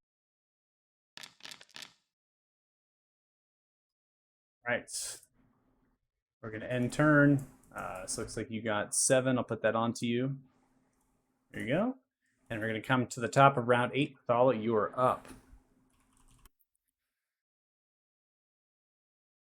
Okay, rinse and repeat. Hand in the face, bell in the ear. Okay.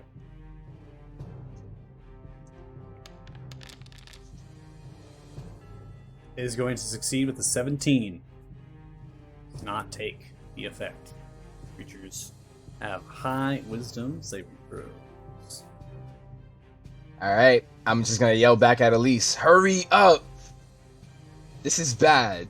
And then Heavy's gonna fly. Heavy's gonna maintain Wizzo and help him out again. Okay. Right, Zell, you're up. Okay. I am gonna cast Suggestion on the monster in front of me, and I'm going to say, as my suggestion, you are masterless, lost. Serve me, I will give you purpose.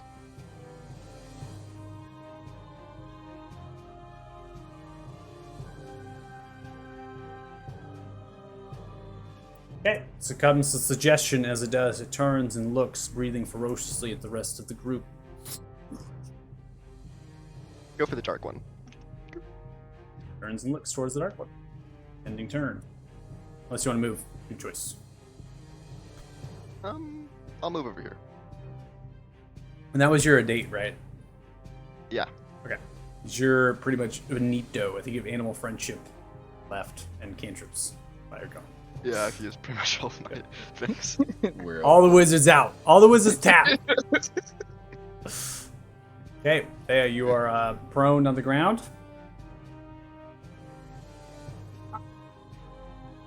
Saw that happen.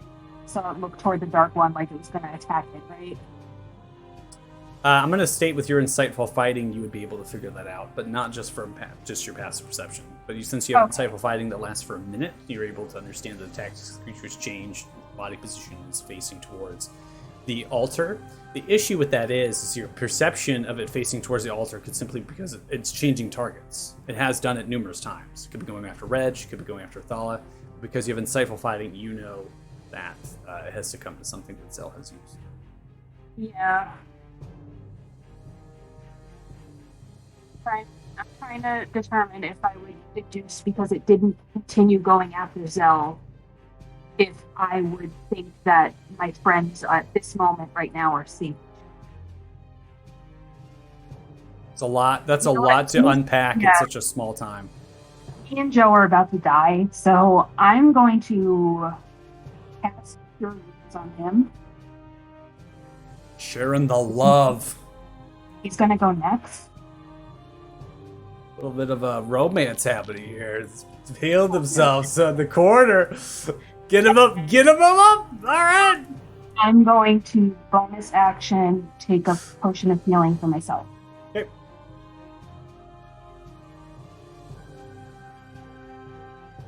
I only state that because Cure Wounds is a touch spell, so I imagine you both are. I'm just like Touching literally on each other. tap his arm while I'm chugging a potion. Yeah, you're like touching, getting yourselves Like, up. we need to get up. We need to get back in the fight. Let's go. Let's do this. And then I'm gonna take a movement to stand up, I guess. Half your movement speed to stand up. And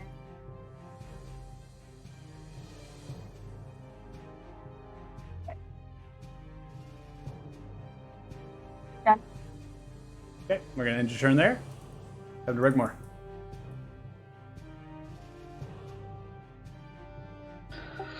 So Reg's going to try to Thorn Whip the Dark One, and I can't see where the spirit went, so I can't move that. Well, the spirit is underneath Dirty Joe. That's where you had a place before. Yeah. And it's a bonus action to move it, and on Thea's next turn, it would heal her, right? Correct. So that would be all the way in round 9.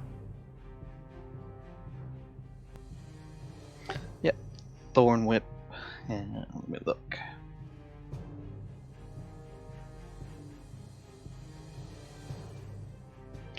I'll leave it on Dirty Joe. Okay.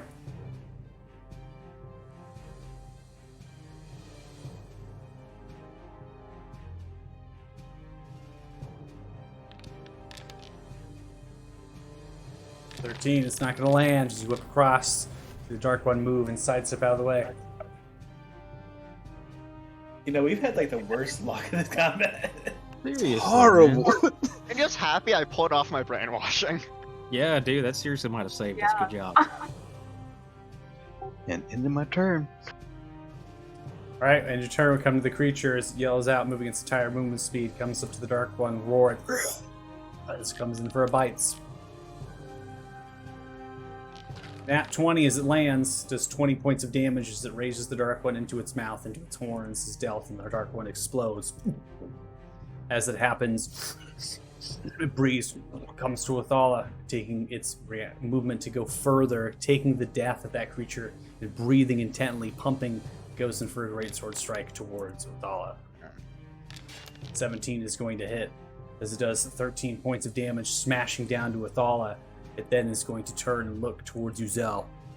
As it does, snarls and snot pours and flesh just explodes out of its mouth, ending its turn. Dirty Joe, you're up. Okay. So I'm trying to think here. I was kind of out when I saw Elise kind of like purportedly switch sides. So at this point, I just see Othala trying to kill that thing in front of her. Do I actually have any reason to suspect that she might be on our side? You have nothing to suspect at this point based on your arcane knowledge that Elise is on your side, but you have seen perception that the party has not or stopped and ceased engagement. That is something that has happened. They just have not attacked Elise for a few rounds. You would not know that the creature is on the side of Zell, especially seeing it just attack a Dark One and then all of a sudden attack Athala. Seems to be enraged, unbridled, and very uncontrollable. Well, That's 3 points of healing to. Yeah, I put it on. I'm gonna attack Elise again. Okay. Because as far as I know, she's still up to no good. Okay.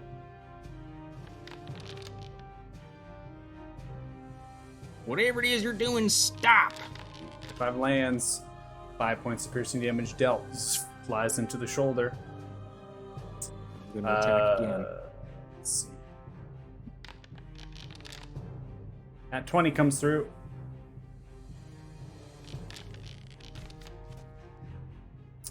"16 points of piercing damage that lands, goes into the other shoulder.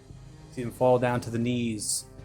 As they raise their hands up, the eyes and tendrils slowly go black, and the rest of their veins and their mouth opens ungaped as the shadow and fiend begins to come out of their actual mouth, swallow up in space.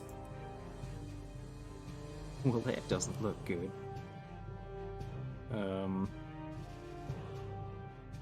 Yeah, I'm just gonna move up towards the action here. Just gonna yell at everybody. Everybody close in! We almost got them down!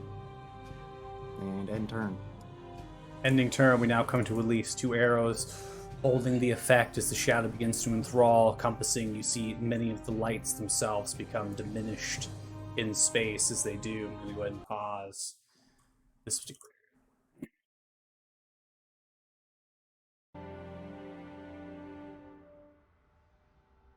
As the lights in space become somewhat subside, begins to fill the entire void of the light of the altar. As it continues to fill its presence, it glows and reaches its large talon out towards the mirror. As it does, it smashes into the mirror, swallowing and splitting in multiple different fractals, pieces. As they shatter, they explode into this white dust that just flows down, seemingly of ash, not just ash, but the ash of humanoids falling down. Ash, as it does, becomes like snow dropping all around. You see as Elise finishes the large creature smashed into the mirror, kind of poofs and disappears. The lights themselves begin to turn back on. As they do glow, the candles over by the altar do not, as they slowly begin to flame of the candles completely died out. You see Elise fall over, dead. Ezekiel, you're up.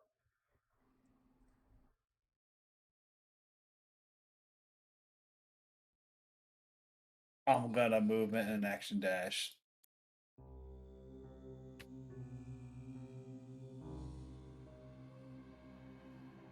And just shout out, "That thing won't be under your control for long. We need to put it down." Wait a minute, my turn. Okay. Ollie, you're up. I'm gonna just be very confused at what I just seen happen to Elise. I'm just gonna. I'm gonna raise my hand towards this creature, and cast Toll the Dead. Okay.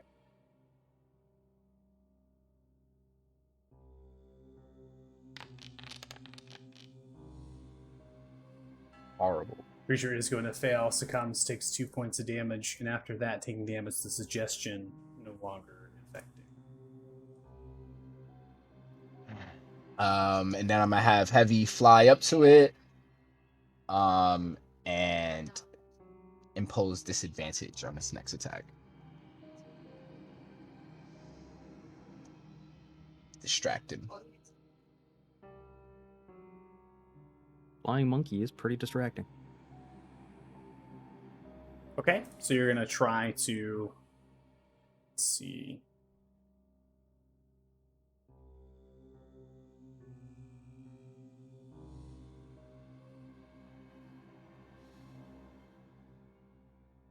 They can pose to you. For you, it can, right? To aid you. Okay. All right. Anything else? Nope. It's the end of my turn. All right, Zell, you're up. Okay. Since I don't have control over it anymore, I'm just gonna firebolt it Well, it's going to be miss. It flies. and then run behind the pillars so it cannot see me. Okay. All right, there, you're up. Okay, I'm going to go here so I have line of sight on it. Yeah. And I'm going to make a short bow attack against it. Okay.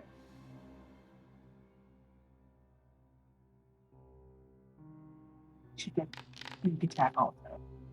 Yeah. Well, you have it in Insightful Fighting as well as the fact that Yeah. it's immune to the follow. 23 hits, 8 points piercing damage. Attack on sneak. Alright, 13 points of damage dealt. Through. Arrow flies into his shoulders. Large thunk. And that's the end of my turn. Alright, Regmore, you're up. So with the fairy, can it double move? No. So just its movement speed. All you can do is go 30 feet with it as a bonus.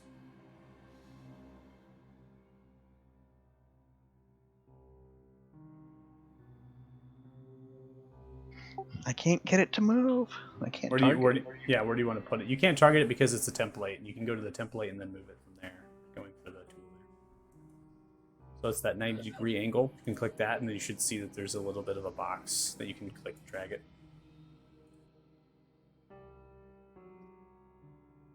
If not, you just tell me where you want to move it. I can move for you.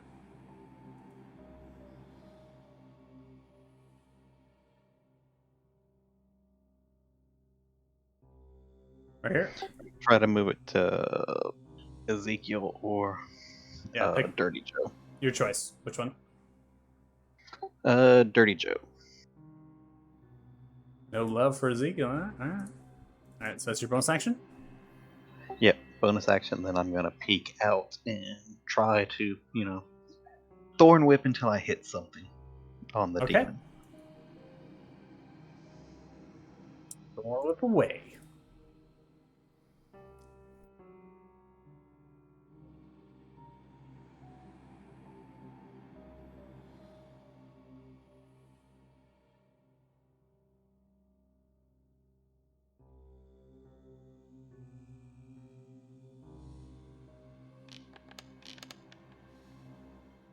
Alright, that is going to hit. 26 lands. You whip. Doing 8 points of piercing damage, lashing into its leg. Do you pull it? Yes, I do. 10 feet.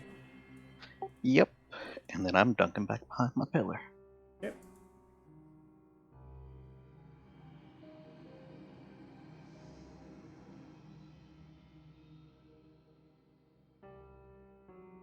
Alright, anything else? Ending turn. Alright, ending turn. We now come to the creature's turn. This creature no longer in the effects rages with a large and unbridled fury. As I do this, winged dice. Alright, immediately retraces its steps and goes in the direction of Heavy. Goes in for the first strike as it goes to actually bite the familiar. 23 hits. Heavy no longer in existence. Heavy is gone. After that happens, moves 5 feet, goes towards you, Athala, swings with the great sword, hitting you with a 17. Does 17 points of damage as it crashes down on you. Smashes. As it rages, holding its mouth, it turns and looks. Dice again.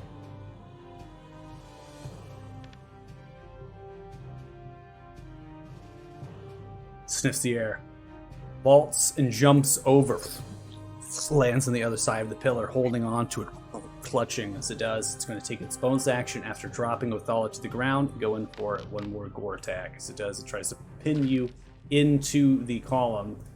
That one comes through. Bad miss as it comes wildly across after the jump, comes in, swings into the pillar, just kind of crushes its head into it, shakes it off, and ends its turn. Dirty Joe, you're up.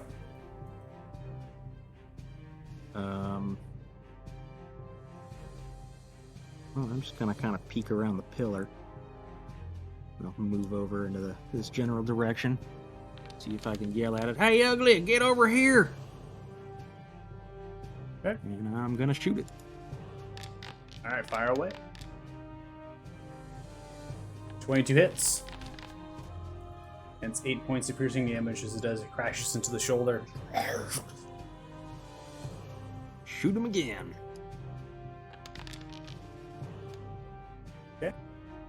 25 hits again. You hit towards the chest. The large thunk takes 10 points of piercing damage, bleeding this black ooze of blood slowly as it begins to pour from its grotesque, monstrous body. Yeah, in turn. All right, Ezekiel, you're up. Yeah, flanking. Yeah. Yep. All right, I will move around the pillar with my full 30 to get there, but Okay. the other side of Zell, Okay. and I'm gonna take 3 attacks on this guy with advantage. Okay.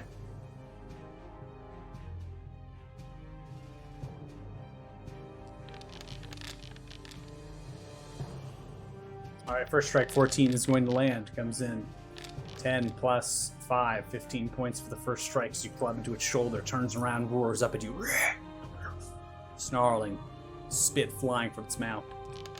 Second strike comes, but it's going to connect. As it does 11 points of damage dealt, crashing into its center chest. Third strike 12, that does not land. As it not nimbly, but grotesquely kind of grabs onto and holds for a brief moment, showcasing its muscular and its strength for its size. It kind of braces the blows to try to smack into its chest. I'll just holler out, "We almost have it! Finish it now!" Aim forward, good buddy. All right, top of round 10, Othala. Death saving throw, please. Spare the dying. Not just JK. All right, you're one step closer to death. Ending turn. Zell, you're up. I am gonna cast Poison Spray on it. All right, as you cast poison spray outwards, the creature seems to have resistance to this effect and also succeeds on the saving throw. Does not take any damage. Then I'm gonna yell in Abyssal, "Is that a group of undefended orphans?" Just kind of point behind Ezekiel. I'm gonna end my turn. Wow. Okay. Lucas, is your dad watching? Yeah. All right. Hey man, that's good tactical thinking right there. Hey, Lucas's dad, can we have a conversation at some point? I just want to understand what's going on here. All right, hey, you're up. Who hurt him? I'm gonna. I saw Othala down. So. Breaking up still, but I imagine you're going to be firing the bow. Giving him a healing potion, yeah. Okay, bow and healing potion. Okay. I think she's healing Othala. Oh, I'm healing it Oh. first. so that's going to be an action. So if you're going to give a potion, if you're going to give a potion to a Yeah. friend, that's an action. Okay. Exactly, yeah. All right. Click the pot. Dumping it in. Do not have any more of those, so please, no one else go down. Wrong pipe. And that's the end of my turn. All right, Regbor.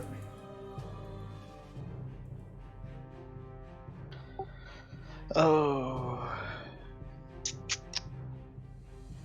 Gonna move the healing spirit to Thea if she's in range. Okay.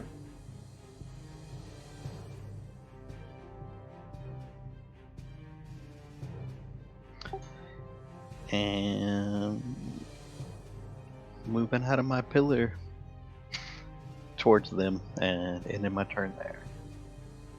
All right, ending your turn. Come to the creature. Creature snarling ferociously. It's going to take one bite attack towards Zell as it comes swing wildly. Hits Zell with a 25, crashing into your chest, 8 points of piercing damage. Then it's going to rotate targets, swing the sword towards Ezekiel, crashing through. It lands with a nat 20 towards your chest. Ezekiel will take 21 points of slashing damage as it comes ripping across, splinter, kind of take the blow. As it stomps towards the ground, ends its turn. Dirty Joe, you're up. Alright, I'm just gonna see if I can put this fucker down. Longbow attack!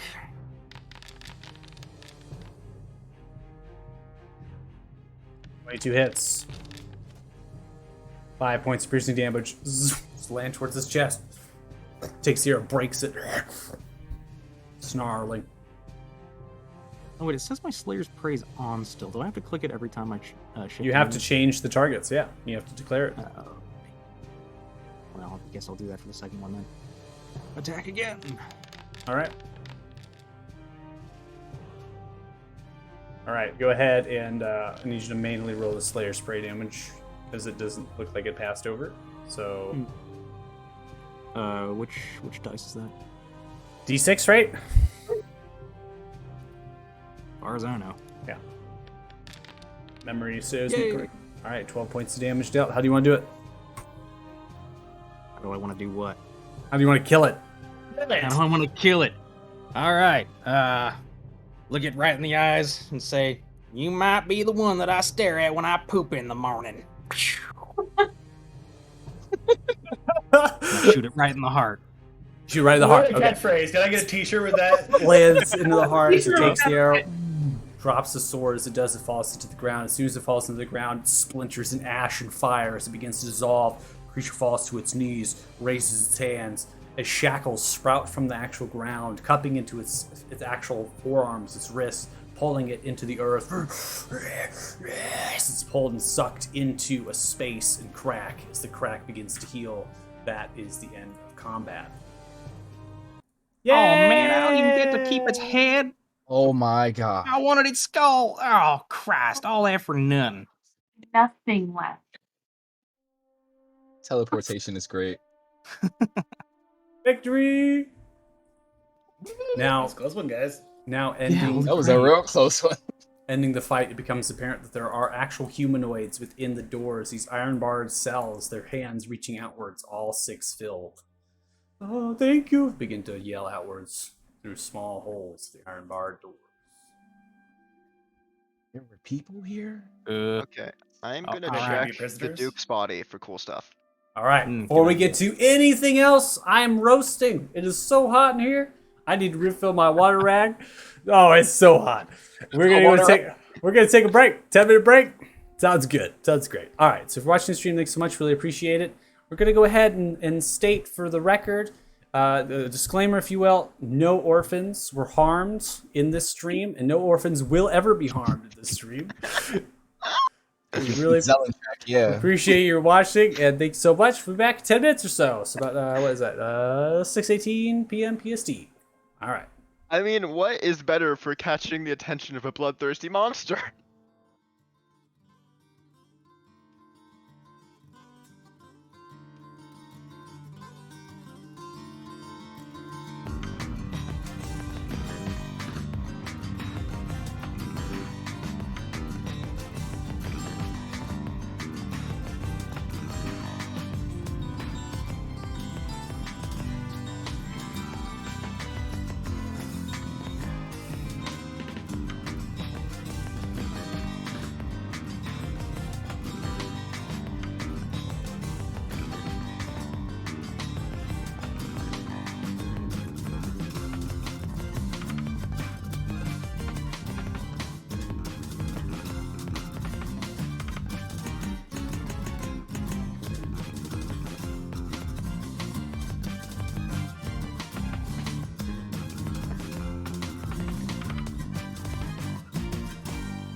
I'm used. All right, welcome back. If you're watching the stream, one of our players, Zell, which is played by Lucas, has proceeded to loot the Duke's body.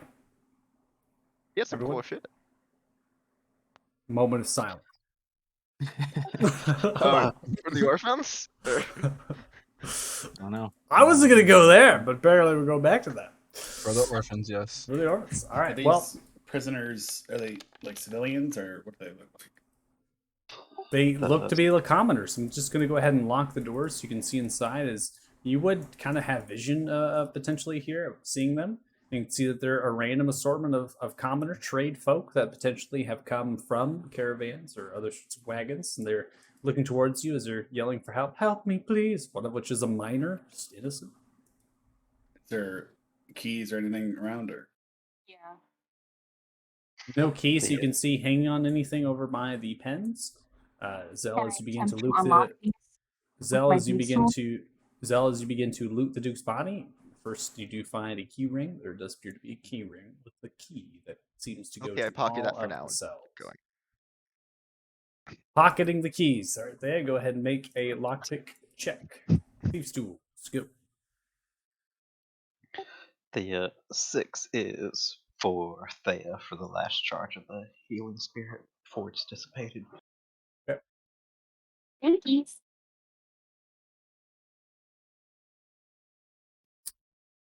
Thieves' tool's there.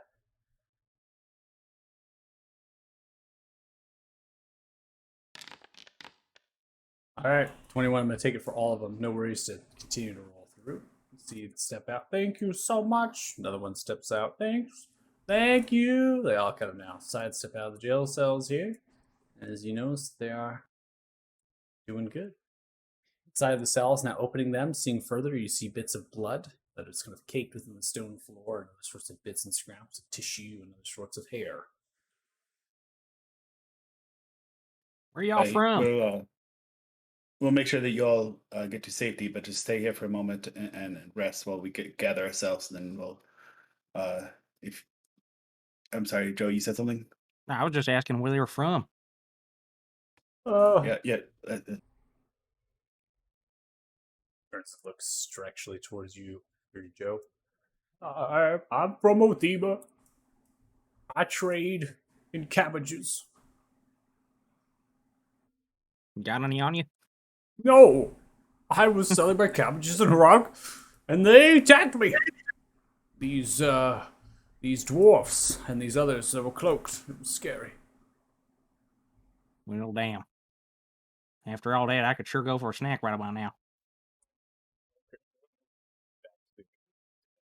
They all kind of funnel themselves, kind of grouping together. The survivors. As Zell is searching the Duke, can I investigate Elisa's condition? Seeing that I saw the shadow leave her and all the black veins, is her face still distorted or something? The eyes are completely black. The tendrils sprouting from the veins, popping the actual veins themselves, just laying there, eyes open. Well, maybe like light her on fire or something, because that No, don't look good. Not yet. I still want to see what happened to her, or whatever she did to herself. Can I like try to deduce what kind of magic or effects were happening? Or Arcana or Religion. Okay. So I was wrong. The fairy had 2 more charges because it's wisdom or the spellcast modifier +1, right? Yeah, the question would be: is they actually sitting at that, or is continuing towards the jail cell?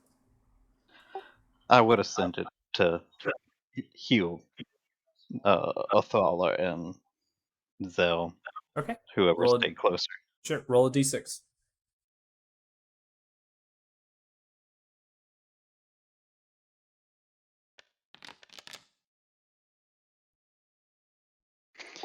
And that would be 5 charges used on it.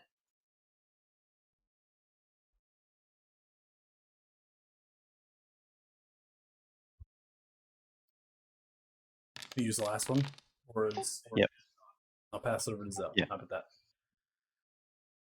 Share the love. Thanks.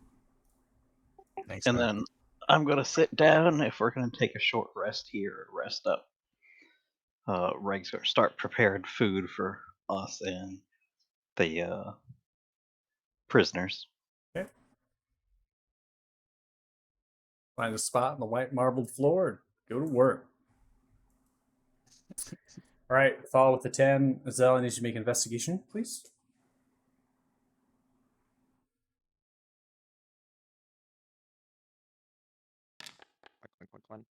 Back. All right, 12. You begin to thumb through the body of the Duke. First off, the short sword the Duke has seems to be quite exquisite, as well as the armor itself. Beautiful in its leather, and as well as the material made with the actual short sword, the pommel, and the hand guard, and the handle.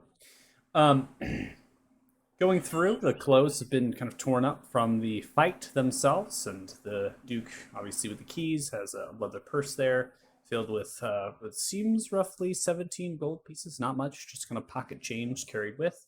In addition to that, you do find another key. This particular key seems relevant to not necessarily here, but perhaps towards the manor. So you're noticing there could be maybe a key to the manor here. But beyond that, you don't find any other material possessions or anything else beyond just some exquisite jewelry, which tacks on to the price right now, currently, about 300 gold pieces worth. Did I notice the absence of his necklace that we were looking at earlier? Or was that one of the jewelries listed earlier? Like that you listed the exquisite jewelry.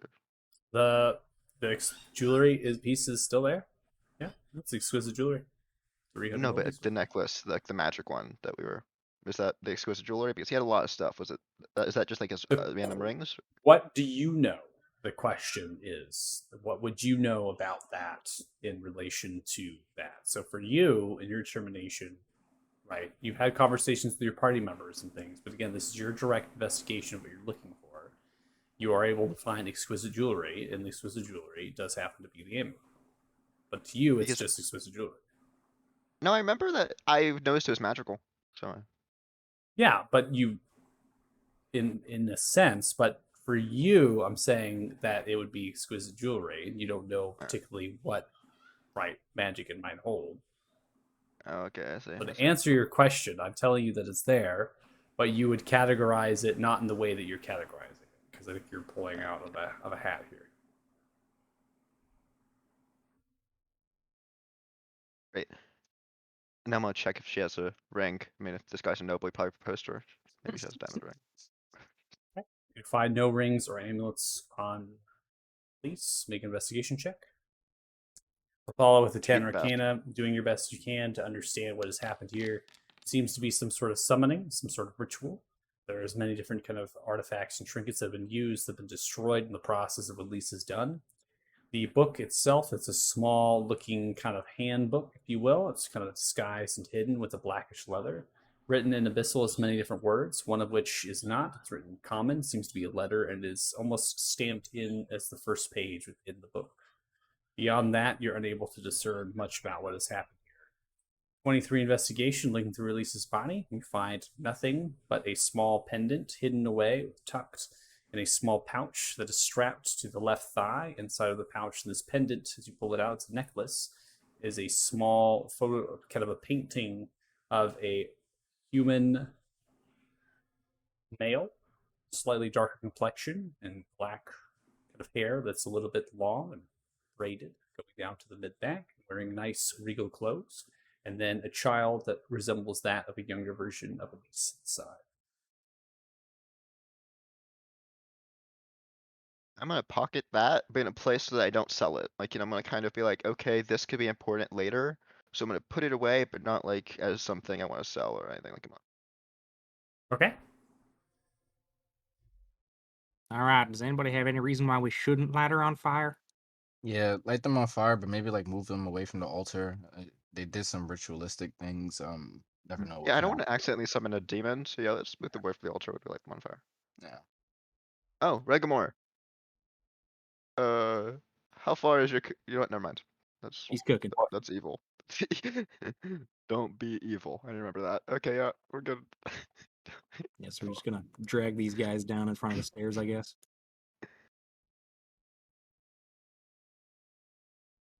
And I'm going to use my torch and see if I can't light them up.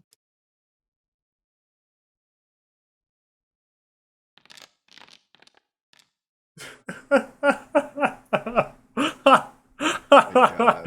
What the hell Oh, just happened? yeah. Yeah, don't click the torch. Okay, sorry about that. You're good. We all burn. I thought he set off like some kind of trap. Like, oh, dang, Jeez, we're all that's blowing some up. torch right there. So yeah, you begin to hold it to the bodies. Torch is torch, bodies are bodies. Sure enough, holding to, his clothes begin to kind of alight and flame. Oh, it's gonna smell in here. Starting to smoke, and this is a What? trapped What? airspace, and now it's starting to smell like dead, burning bodies. Yep. Just What reading some vegetation bad are garbage. smells you good. doing? I'm Making sure that prestidigitationing nothing it, sprouts smell like forward. mint. It's a good thing that Reg is cooking right there, like 15 feet away from where you're burning the bodies. I ain't chancing it. She was filled with all kinds of nasty, black, unholy gook. Who knows what could happen? Reg, maybe start over again upstairs. Yeah, why are y'all burning bodies inside? What the hell else? We're gonna drag them all the way This upstairs? is a See really the big people room. slowly Fine. moving, crying. Stone room. We're okay, To begin to make way going into the corridor. I would like Well, to do as lead them a back kid, up though. to the top area, stop outside of the dining hall where all the scared kids are, and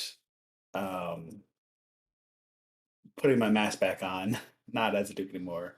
I'm just going to let them know to go home. And it's over.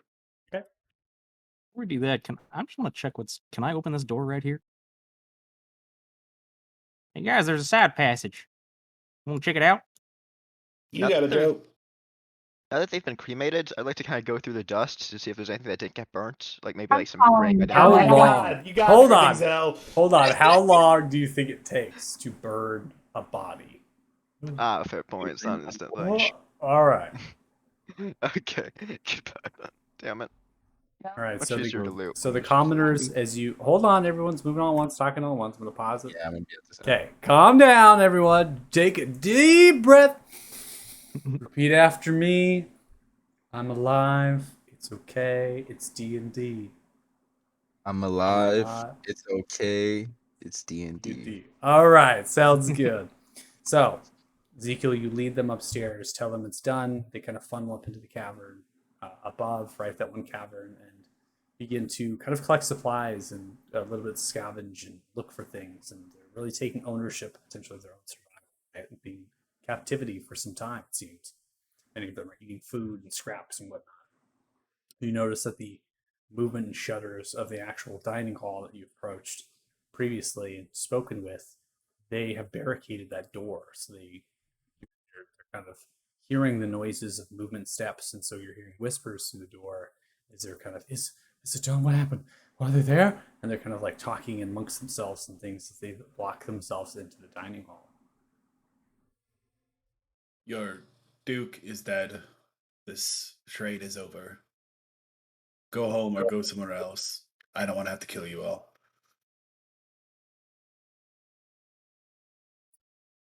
Who's the Duke?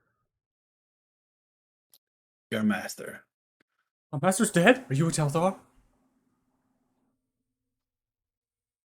Yes. No. We're sorry. We're so sorry. Please. Please don't kill us. Please. Don't put this door. You'll leave. You won't harm any civilians. You'll go and do better in the world. Or I'll find you. And I will kill you. So they begin to clear the barricade, shifting movement. They all begin to funnel out. All 24 of them. You will from the specifically not go and burn orphans. They begin to run up the stairs. So doing the kind of begin to all funnel out, running for their lives. All right, so that happens upstairs. Reg, you're going upstairs to cook a little bit more. Why not? As far as Dirty Joe. You go in. It seems to be kind of a well-kept room here. There is a nice kind of mattress, a bed frame, wardrobe, small podium with a book written in a language that you both understand. Altar there, stone embedded into the rock. Another table with some drawers, as well as a backpack. The book that's sitting upon there seems to be kind of written in the same language as the book that's on the podium. Two skulls with candles glow and light flame. Unpause it now. I'm just gonna grab the book and stash it. See if I could get one of the spellcasters to dive a little deeper later and maybe discern what the hell's been going on down here. Okay. Stairs, or are we gonna keep looking? Is there anything in the drawer there? I'll look.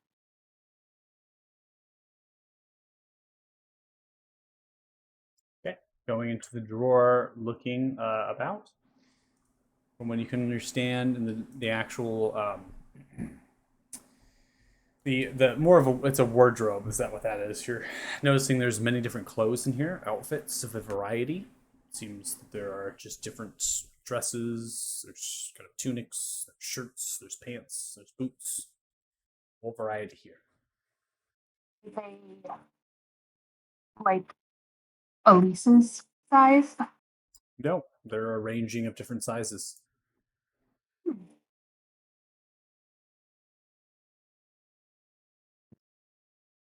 So you want to keep looking, or you want to go upstairs? Yeah.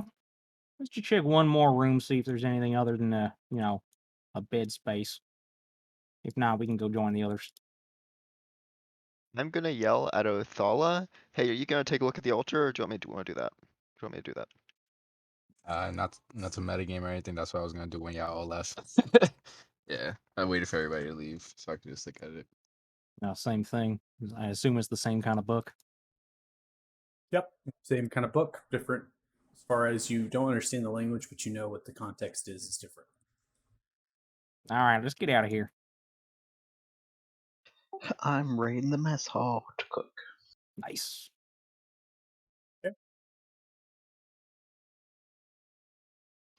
And finding my children that I had ushered out front door.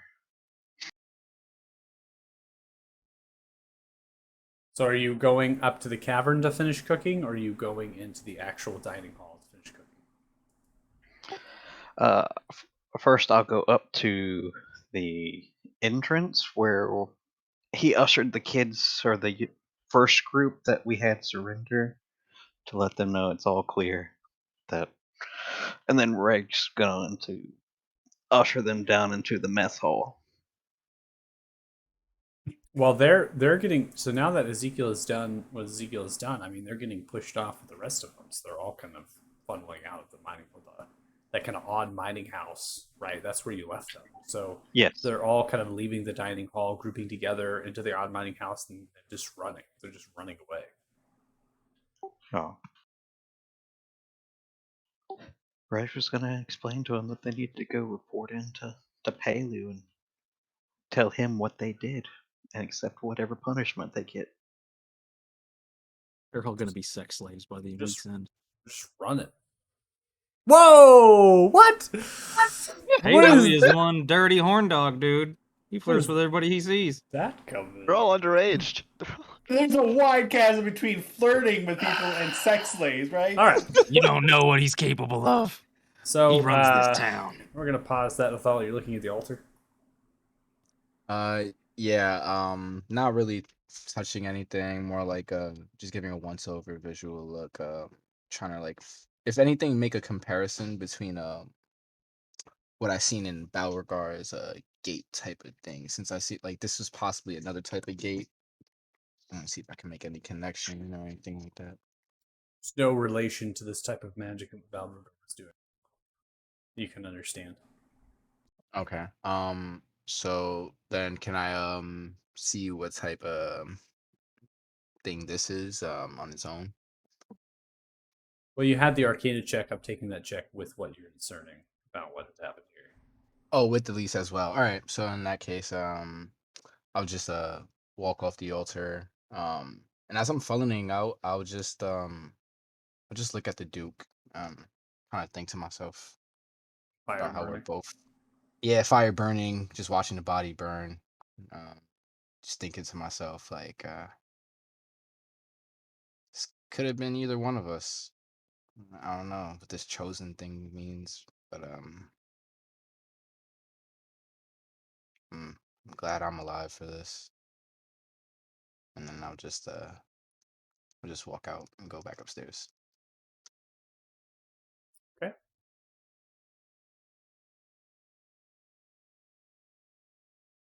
All right, so I'm going to go and activate the next series of map as we're all going up.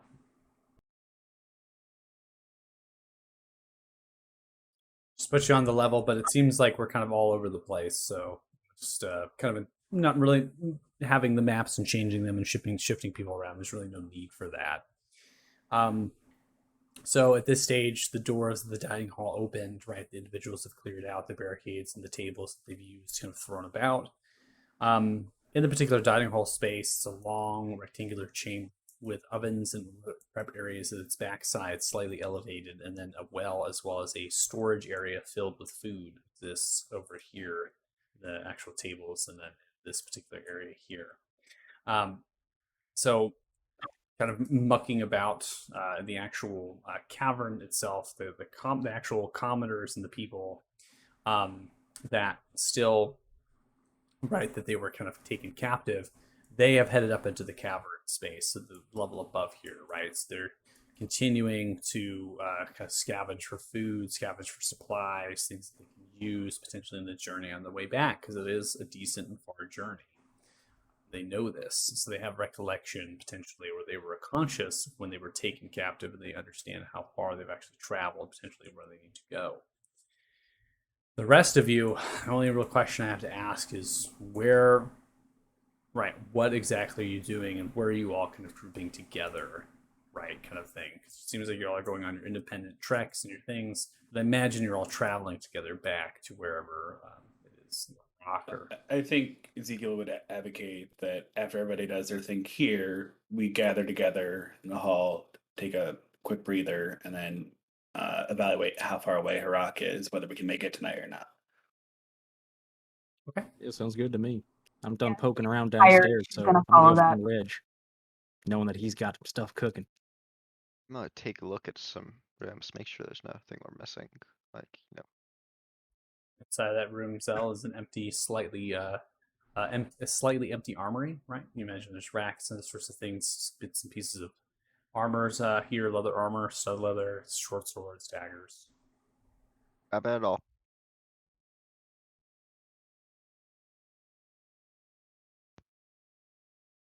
Right.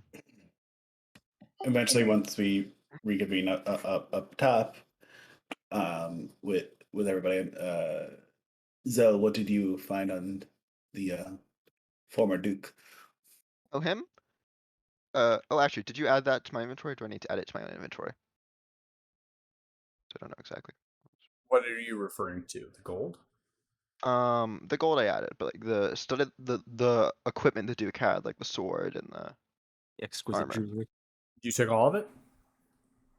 I'm assuming Zell doesn't leave stuff behind. I'm just saying that. You He rolled ju- he al- investigation. You rolled investigation just to find the items. I didn't hear you What? say you You're took assuming it. I didn't? Of course I took it.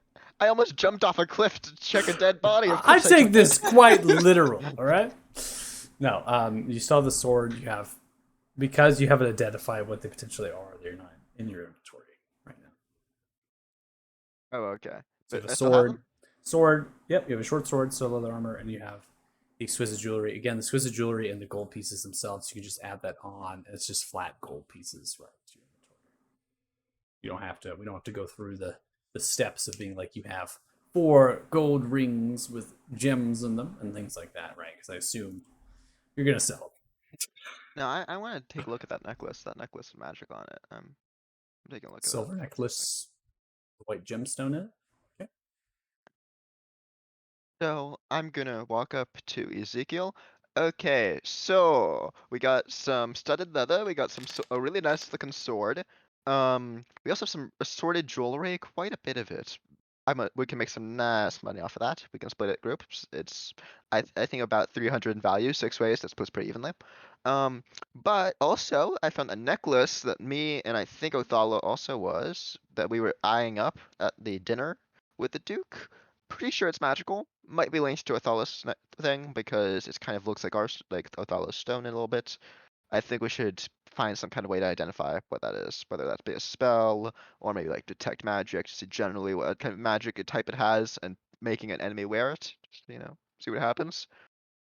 Oh, not sure about that last one, but yes, I thought you guys have the ability to detect if things are magic.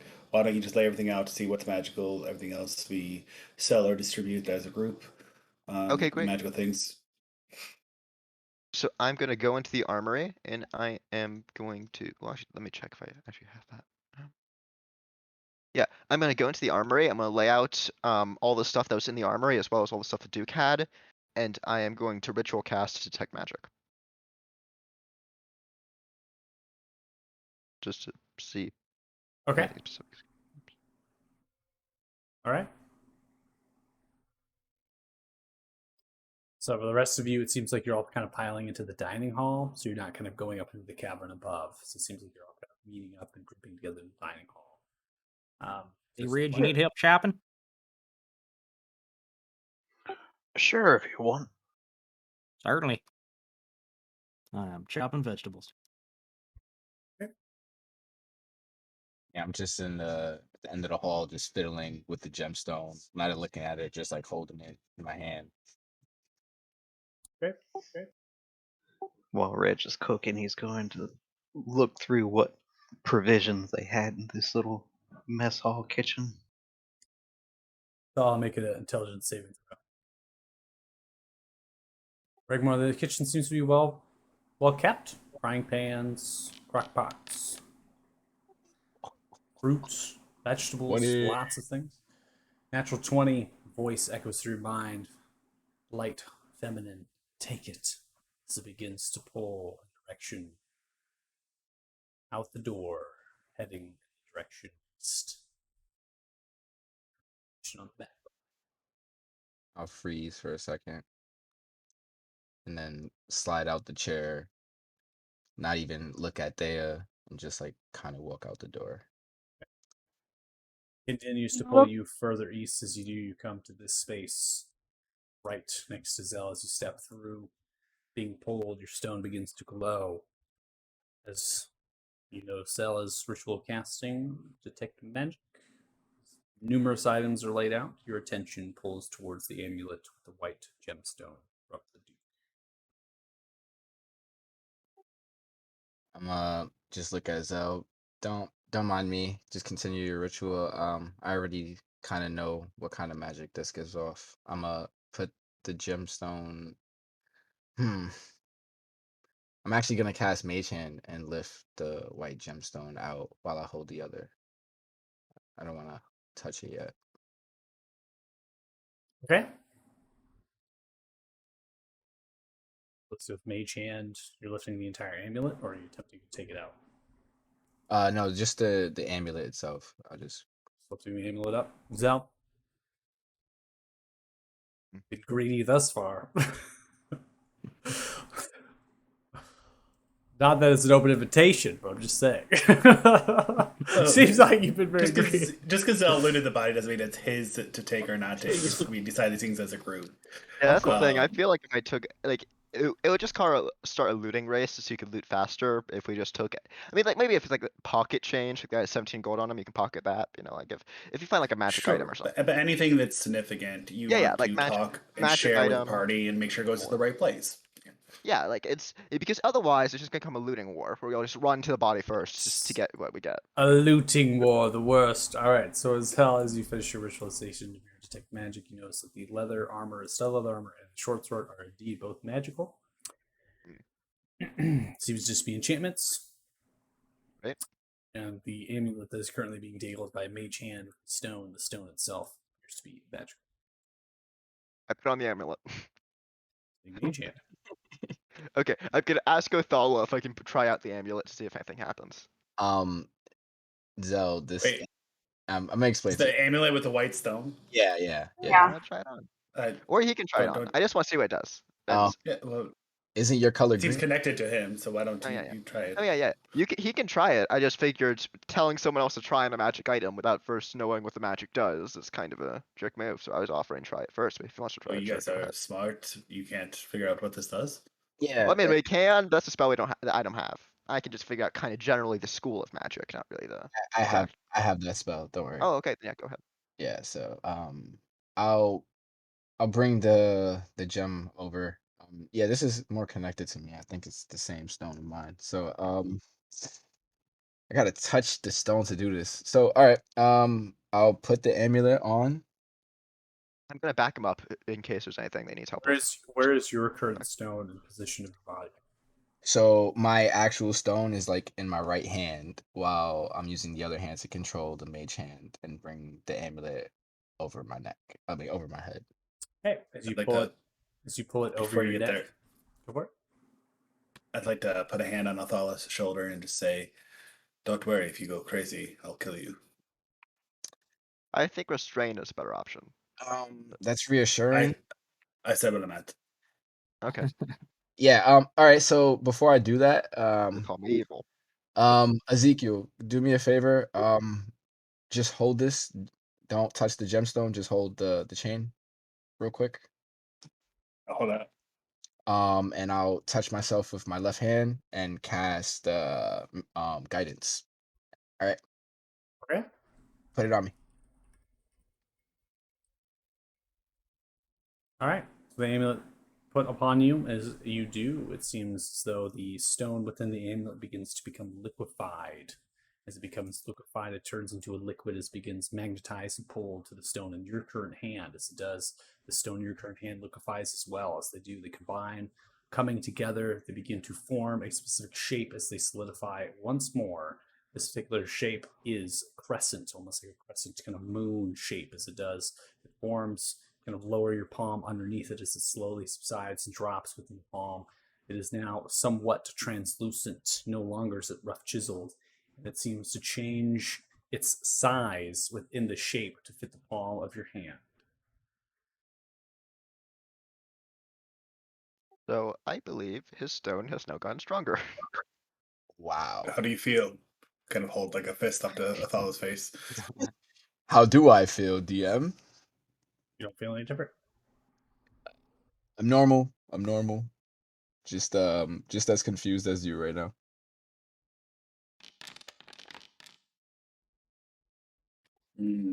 Okay, let's go get some food.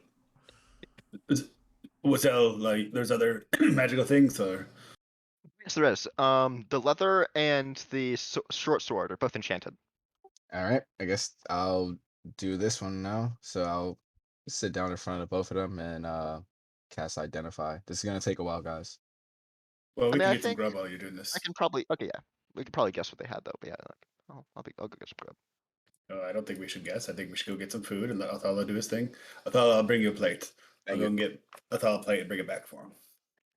I go take a look at what the food is since I actually don't know what he's making. Lamnus bread. Potatoes. More Okay. lemon bread. So Thea, what's on the menu? Do I look like I'm cooking? I don't know. I figured you might have said something. Okay. No, Well, go I ask him. don't disturb the man when he's in his element. Okay. Guess it's not done yet. It's like watching magician perform, really. It's enchanting. If it's enchanting, Also, then something has gone wrong because that means there's also, magic in the kitchen. he feeds me, so he's my bud. But yeah, of course. Ridge, what do you call this here dish?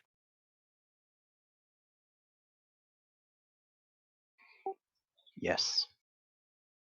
All right, everybody, we're eating yes. Smells great anyway. Is it Bill, hold the vegetarian? rat, please. Oh no, that's just out of necessity and or convenience. Is the meal vegetarian? I got some fresh veggies here if you want to munch on them. No, I'm But, just curious because I wouldn't really trust any meat they have here. I mean, Yeah. the meat ate vegetables, so yes.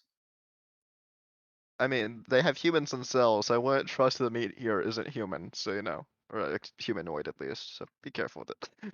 Everybody else looked relatively healthy. I don't think the stuff's poisoned or off or anything. No, I'm saying is it could be it could be like humanoid meat because I mean, there are cultists. I wouldn't put it past them to do cannibalism. I mean, Yeah. just be careful about it. Just, I'll You're, take that you're, chance. I'm hungry. you're questioning me about what meat I'm cooking. That's rich. Yeah, don't do no, that. I just want to make Yeah. sure we don't eat 16-year-old child. Don't worry. Reg doesn't kill kids. No, but the cultists did. And maybe they found it in the kitchen. I don't know. I don't know. You go to a really dark place very quickly. I mean, we're literally eating food we found in a cult's kitchen. I mean, I wouldn't trust it not to be human. That's Reg. Mate, I've been trapping let us for a know. long time. I've eaten I worse. know what human meat tastes look. I've or heard that looks human like. meat looks exactly like pork. So just, he could have just Okay. been sent out some of this pork. It don't you look ever like had it? pork. This ain't human. No, I've just heard about it. I mean, If you never tasted it, how would you know? I said I've heard about it. I don't know. I'm just saying maybe it could have mixed up with something else. No, don't knock things until you try it. I'm moving So to you're a saying different. we shouldn't try it? Zale, Why don't it's you take a bite beef. out of your arm? Relax. Hey, Reg, That would be you've read. the most raw you could ever eat it. That's just like asking to get. I mean, I suppose you're kind of eating yourself. I don't know if there's really disease there, but that would injure me, and it would. Well, he's continuing that like Uh, hypothesis. I will just get up and leave. the negatives of eating your own arm. Is 5-page Zell paper. literally just like talking to himself right now? I am, yeah. Seems like it. I didn't realize that he left, and I'm just talking, and I didn't notice that everyone's gone. Tia heard Ezekiel get up and leave, walking behind her. Here's Zell still talking to no one at the table, and is just face down on her table. Like, Yeah, I'm glancing over at Who is this over guy? Tia. I'm just like, Jesus Christ. Something with that boy ain't right. I thought I was weird. Reg is just shaking his head while he's cooking.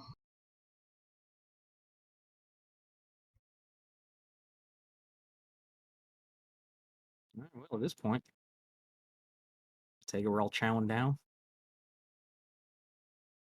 Sounds good. Chowing down, eating food. It's a decent meal. Not enough to really do much. I mean, you're kind of grabbing the ingredients. The ingredients themselves are a variety of root vegetables, things that can be preserved for a long time. So a lot of the barrels are dried meat, fish, other sorts of things like that. So you're kind of taking it together, cooking a decent meal throughout, and just warming the body, warming the soul. And also advance the time clock here at this point. As you're kind of finishing, getting towards the near end of your meal at this stage with all you finish your identification, potentially the 2 items, studded leather +1 and a short sword +1. Nice. I'll just So, bring it. Othello, what'd you find? Magical armor, a little stronger than regular studded armor. And then we have this sword. It's kind of like the rapier that Thea has. Okay, so Hugh here needs that the most because a few of us already have magic stuff. So Who Zale? uses light armor? it's I can't it's wear another one to be wouldn't that be medium, not light? Where is studded leather? I wear studded. Studded is light. Same. So, people that can't, out of character, people that can wear it are Thea, I think Joe, Ragmore, And Othala. and Athala. I don't need it. I wear heavy armor. Zell, I think you don't wear any armor at all. Yeah, I go into battle naked. I'm joking. Or Yeah, clothes, but sure. Might as well be. Might as well be. So, DM, I don't know if you're okay with this, if we're just able to talk about our ACs out of character real quick. Of or course. see where to go. Yeah. If you need to go make an out of character decision at this point for loot, go for it. Yeah. So, what are the 4 of you that your ACs at right now? 12. Yeah, my studded leather armor's at 12. Okay, somebody else take it then, because I'm at a 16. How do you guys Well, ACs no, at what's your 12? armor class? Your Dex plus the studded leather armor. Oh, 12 plus- I'm at 16. Oh, okay. Explains a lot more. Reg is at Is 12. this armor? Is the armor higher than 12? you have no Dex bonus, Reg? That is with. He's in leather armor. Ah, leather. And Athal? I'm at 14 with studded leather. I already have studded, it's just not matchable. Got Thank you. it. I'd agree, because you're not always in Reg. wild shape, and you've taken a couple of hard hits. Yeah, honestly, Yeah, but I think Reg should just get it. because he can take wild shape, he's got that extra health bar. I'm gonna say either Athala or Thea take it, just because they seem to be in harm's way a lot, especially Thea. Like she's a melee character. Yeah, that is something I would agree as an option too. Yeah. Yeah. The thing is, Once h- out of character, once I level up again, I get my ASI, so my dex is going up to 20. So I'm gonna have a +5 to What are you wearing right now? Studded leather. I'm wearing studded leather right now. I have a 16. Yeah, so that would put you at 17 when you level up at your next ASI, and it's good. But also put you at 18 if you're wearing that studded leather. You are in melee. I honestly Joe, think that you try. Joe, you try to avoid melee, and Reg, you do Yeah. have the ability to wild shape. So I think I would say between Reg and Thea, Athala, I'm sorry, I don't think you need it. Your wizard, you have shield. I'm good. I don't need it. I have a spell. Fair enough. Um, I think they should take it. yeah, I think they should take it as well because especially because Regamor's is so low that I don't think it's going to make much difference whether he has a +1 or +2. Most hits are going to hit him regardless whether it's a 12 or 14. I don't think, but a No, 17, 18 one is always makes a difference, but sure. Yeah. like I feel like when our enemies are doing like +8 to hits or something, like a 17 or an 18 is a lot more reliable than like most hits are already going to hit him. Yeah. So probability wise, Regmore, you have leather armor, so you get +2. You go up to 14. 14 in the sense of probability, you actually constitute. If we actually go into rules of probability, Regmore would actually get the most benefit off of the armor. Oh, really? Based on the Because fact that of they're getting.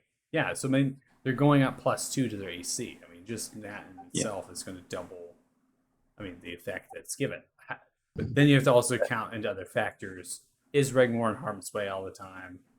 Unless they wild shape, are they going to be there? But just because you have wild shape is not necessarily an immediate thing. I mean, what if Regmore's wild shape collapses and he's in melee range alone on the front line with no wild shape Yeah. up yet? He's going to be smacked for that round potentially. So it just, I think at this stage, it definitely is between the three. I think Dirty Joe, Thea, or Regmore. I would probably lean towards more Thea or Regmore than Dirty Joe, just because you do play at range. But yeah, I think it's between the two of you. I think you want at this stage roll. You flip a coin, eh? I have a Gonna say question. Give it to Ray. How good was the Dragon Greatsword? Because if that's good enough, they might actually consider fighting in melee range instead of wild shaping. Then maybe he could use the stuff. Reg should not fight with the great sword. He has a single attack. Like mechanically, that should go to me or Joe. Yeah. I know, but doesn't who he have it? extra attack. Isn't he the one with the Greatsword? I understand. I wasn't here for that session, and if I because you should be casting spells or wild shaping. You should not be attacking with a great sword. Yeah, that's what I'm saying. Like he already has the Greatsword. If he's gonna go for like a kind of melee, maybe then. Right, but we before we go and fight a dragon again, Ezekiel would make a pretty firm point that Red should probably not be using the greatsword. As cool as it looks for you to be doing it, it should go to Joe or myself, somebody who has extra attack who can do it. Yep. Oh yeah, I have no qualms of giving that up. I just took it because no one else wanted it. And it's like, but Reg will take it, and I have proficiency with it. Oh, so I'm Yeah. slightly less useless with this sword than I am with my own hammers. I mean, I'm happy to give it to you. Or I'm happy to have you have it, and but if we want to maximize our effectiveness, right? Oh yeah. But that being said, I agree with Michael's point that rather than stacking AC on an individual like Thea and putting her up, raising our minimum AC as a group is good for keeping all of us alive, especially once Reg starts focusing on concentration spells that can really, as a druid, really boosts our fighting capability. So I think I think because druids don't have access to those other things, and I'd really advocate for Reg, but ultimately it's I your decision think what you Red guys want should to do. have it because he's basically our party healer. We don't want him going down. Okay, Yeah. so what if we give the leather Any to Reg and the any sword advantage to we Ezekiel? can give him. Like the dragon greatsword to Ezekiel, leather Reg, and then short sword. I'm thinking either Thea or Mikey. Does that sound? Yeah, we could give him to Oh, Joe. yeah, I I'll think take I it. think Joe could take the short sword because Yeah, that's because we Thea don't. already has a Yeah, rapier. I, So I technically still have the captain's rapier Hmm. that I just don't use. Yeah. So I I don't don't use the rapier. think if somebody This else here will gets make all a that good stuff. pig sticking knife. I'll take it. Thank you kindly. Yeah, you should have an option for melee, Joe. Yeah. So Yeah. I Because think sometimes short sword to Joe, Sure. armor to Reg, And the then great dragon sword's coming greatsword. over to me, the Bane of Earthen. If everybody agrees with that, Yep. yeah, sounds good. yeah, sounds good. Team break. Yeah. I was you got gonna all that, ask, Michael? Yeah, so I went ahead and unequipped here. So Cell Leather +1 to Dirty Joe. Then I have the short sword to Thea. No. No? Short sword to Joe, studded leather to Reg. Okay, short sword. I just step away. Okay, so short sword there.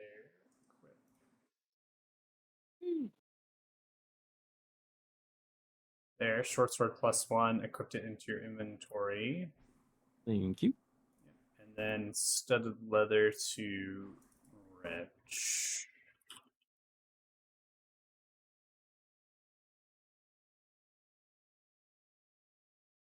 Right there.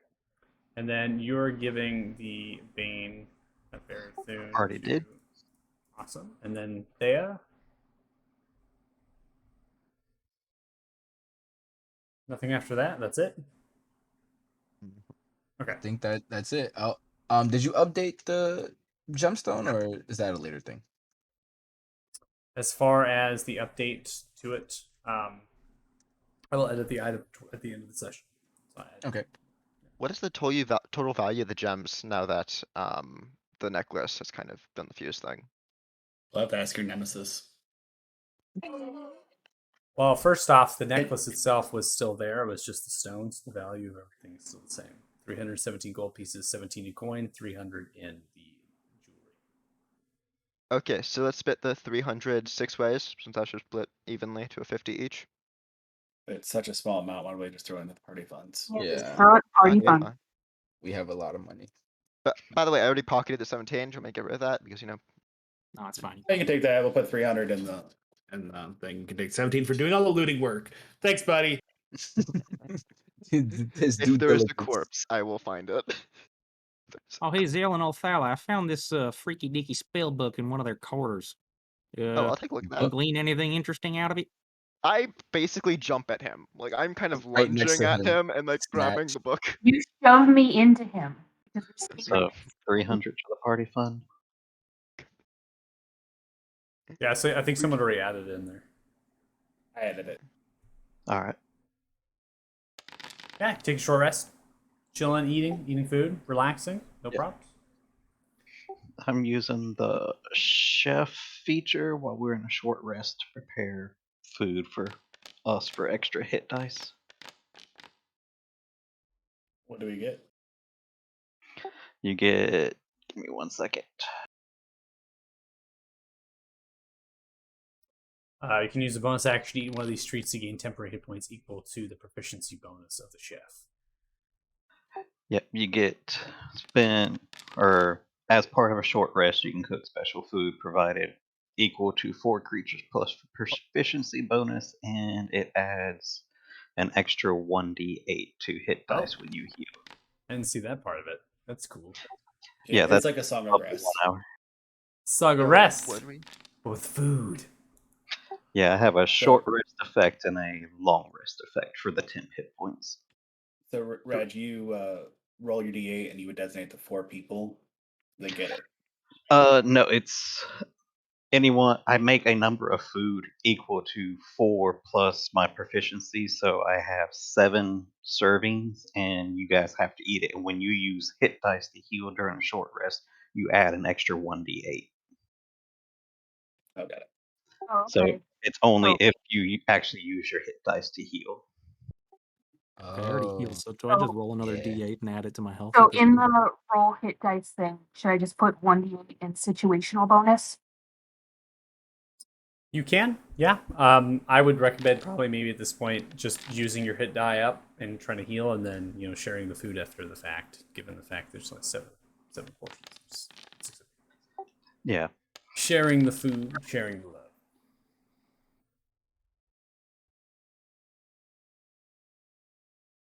Yeah, I'm gonna kind of show everybody the gemstone because it kind of looks cool while we're eating. Like, look, it turned into what? Like, it looks like my tattoo. It's real fancy there, bud, and also kind of terrifying. But all right, you ain't dead yet, so I guess it's okay. How long are we gonna rest? Are we gonna rest just for the minimum for a short rest? Or are we gonna rest a bit longer than that? Yeah, guys, where are we I gonna go think- from here? Heading back to town. Haley needs to know what happened. Hopefully, we can squeeze a little bit of coin more out for transferring the piece of transition of power over to him. Hopefully they didn't steal our horses when everybody else was leaving. Oh, they probably did. Yeah, Oh, guess we the got a long horses. walk in the evening for us. Great. How far of a walk would it be to get back to Iraq? You'd be looking at roughly 4 hours of travel on foot. I think we can make it unless you want to sleep here, but a lot of death happened here, and I prefer not to. Yeah, no, let's get out of Yeah, here. we should go. Like, We'll, not we'll really make it. We'll make it by dusk or nightfall. It's all right. Okay. Let's go. If they Um, stole our horses, I'm not gonna kill them. I'm definitely gonna give them a good punch when we get back to no, town. you're not, Zale. The Not horses are gonna do gone. Forget anything to about them, it. though. We can't punch them or something. I mean, they stole our No, horses. No, we don't even know who No. it was. Hush up. you're very Not violent. our horses. Just Haley one lent them punch. to us. Yeah, but there's. Oh fuck! You guys are too nice. So Very so violent for a very young person. Hurt you. who all ate the food for the hit dice? Yes. I need to know totals because I can feed the extras to Ezekiel and Dirty Joe to get them up, and Thea. yeah, I didn't. I don't. I ate, but I mean, I still have another hit dice. I'll I but it- again have not Yes. 8 in front of you, so I'll have this later. Thank you.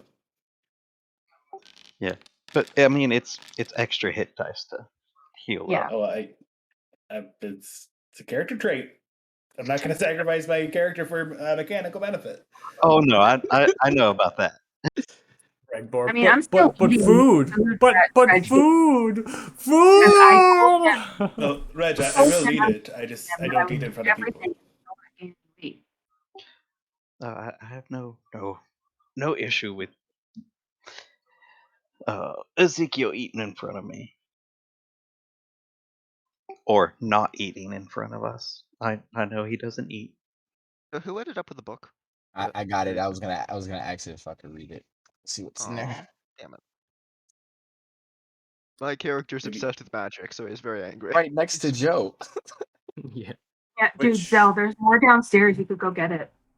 Actually, that's a good idea. No, No, let's just stick together. No. You can read with me. Oh, okay, thank you.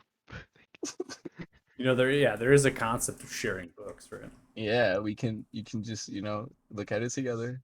I mean, I assumed he wouldn't be willing to share. That's At least he's not sitting next to me anymore. I'm happy about that. Why would you assume that? It's just a simple question to ask. Like because sharing books is annoying as hell. Let's be Hey. honest. You need to wait for that person to finish. They need to be like, "Are you done yet? Okay, turn page." Well, So use which this to start the first so is international this the book that is found in one of the rooms, right? That you're Yeah. attempting to. Okay, that is written in a Yeah. language that none of you understand. Oh, Oh. seeing that, then I'm just gonna ritual cast comprehend languages. Yeah, so comprehend languages is definitely the only book that you have grabbed. Athala had grabbed it, which is the small pocket book that Elise had. That is written Abyssal, but the one first page is written Common. I can read the pocketbook, and you read the book in Fiendish, I believe. That's what it is. The spell book. I could. So yeah, we'll do individual readings and we'll tell each other what we learn. Okay, yeah, so I'll read the Abyssal pocketbook. Can you guys carry this book club on back at Harak? That'd be great. I mean, you guys can like. Yeah, we eat just fi- read eat on the your way food. back, right? I can walk and read. The question I I walk and read have as well. is, yeah, I mean, reading on the hard journey such as that with the cold environment and the wind and other sorts of things, I'm going to say it's probably not going to be possible. So either A, you read it here and take hours of time, or B, you all head to Harak together and read it when you get back. Yeah, we'll get there. Yeah, Let's let's go to do that. Harak. All right. That Extensive sounds reading. Yeah. good. You can read it as a bedtime story. All right. So, Just like in the great demon Yaldabaoth killed them all. Go to sleep now. Yeah, get the best sleep of your life. That's the Othema folktales. You know about them? Kind of sleep. all right. The So, tavern's been traversing, dis- go for it. I said the tavern's been destroyed. Where are we gonna sleep? The mansion. Yeah, everyone's there's dead. well, It's ours now. you can help clear out the dead bodies. Wait, what? Press We'll Sure. do that in the morning. Finders keepers. It's What? abandoned property now. It's ours. Dibs on the master Oh suite. shit! We didn't tell Reg. Who? Who's all dead at the mansion? Oh, Reg, your Oh, girlfriend. uh, Yeah, the mansion got attacked and she ran away. Mel, you're not helping. Oh my Okay. god. Shush though. Yeah, the Duke. Dude, I kind never of, want you to break bad news to me. Oh my god. The Duke slaughtered everybody on their way out. It doesn't look like anybody Somebody made it out slaughtered alive. everybody on the way out. So, I'm sorry. yeah, I don't think your friend made it there, bud. I'm sorry, Reg. Yeah, my condolences, man. If it's any condolence, it's very fast. Why don't you take the master suite tonight, Reg? Nice She was big a comfy nice bed in person there. and a great cook. She will be missed. Again, Zell, not helping. I thought that was helping. I was trying to be comforting. Zilla's Dibs gonna tried walk to over say to something Reg, else. tap him on the shoulder, and say, "I'm comforting you now." Rich will look down at his hammer. Look over it. Zale, why don't you give him a minute? Okay. I don't know. I'd like to see where this goes. I back away since I saw him reach for the hammer. I got 10 gold on Reg. Double that. I like an offset. I'll put 15 on Zell. So we got 20, I like to put 20 on Reg, 15 on Zell, I'd like to put 15 on myself as well. 30 going to Zell. I'll put another 10 in. Hang on, Reg. 30. Oh. 60 in the pot. All Anybody's right. game. Reg, I need you to roll a d20. What? What's happening? Zell, I need you to roll a d20.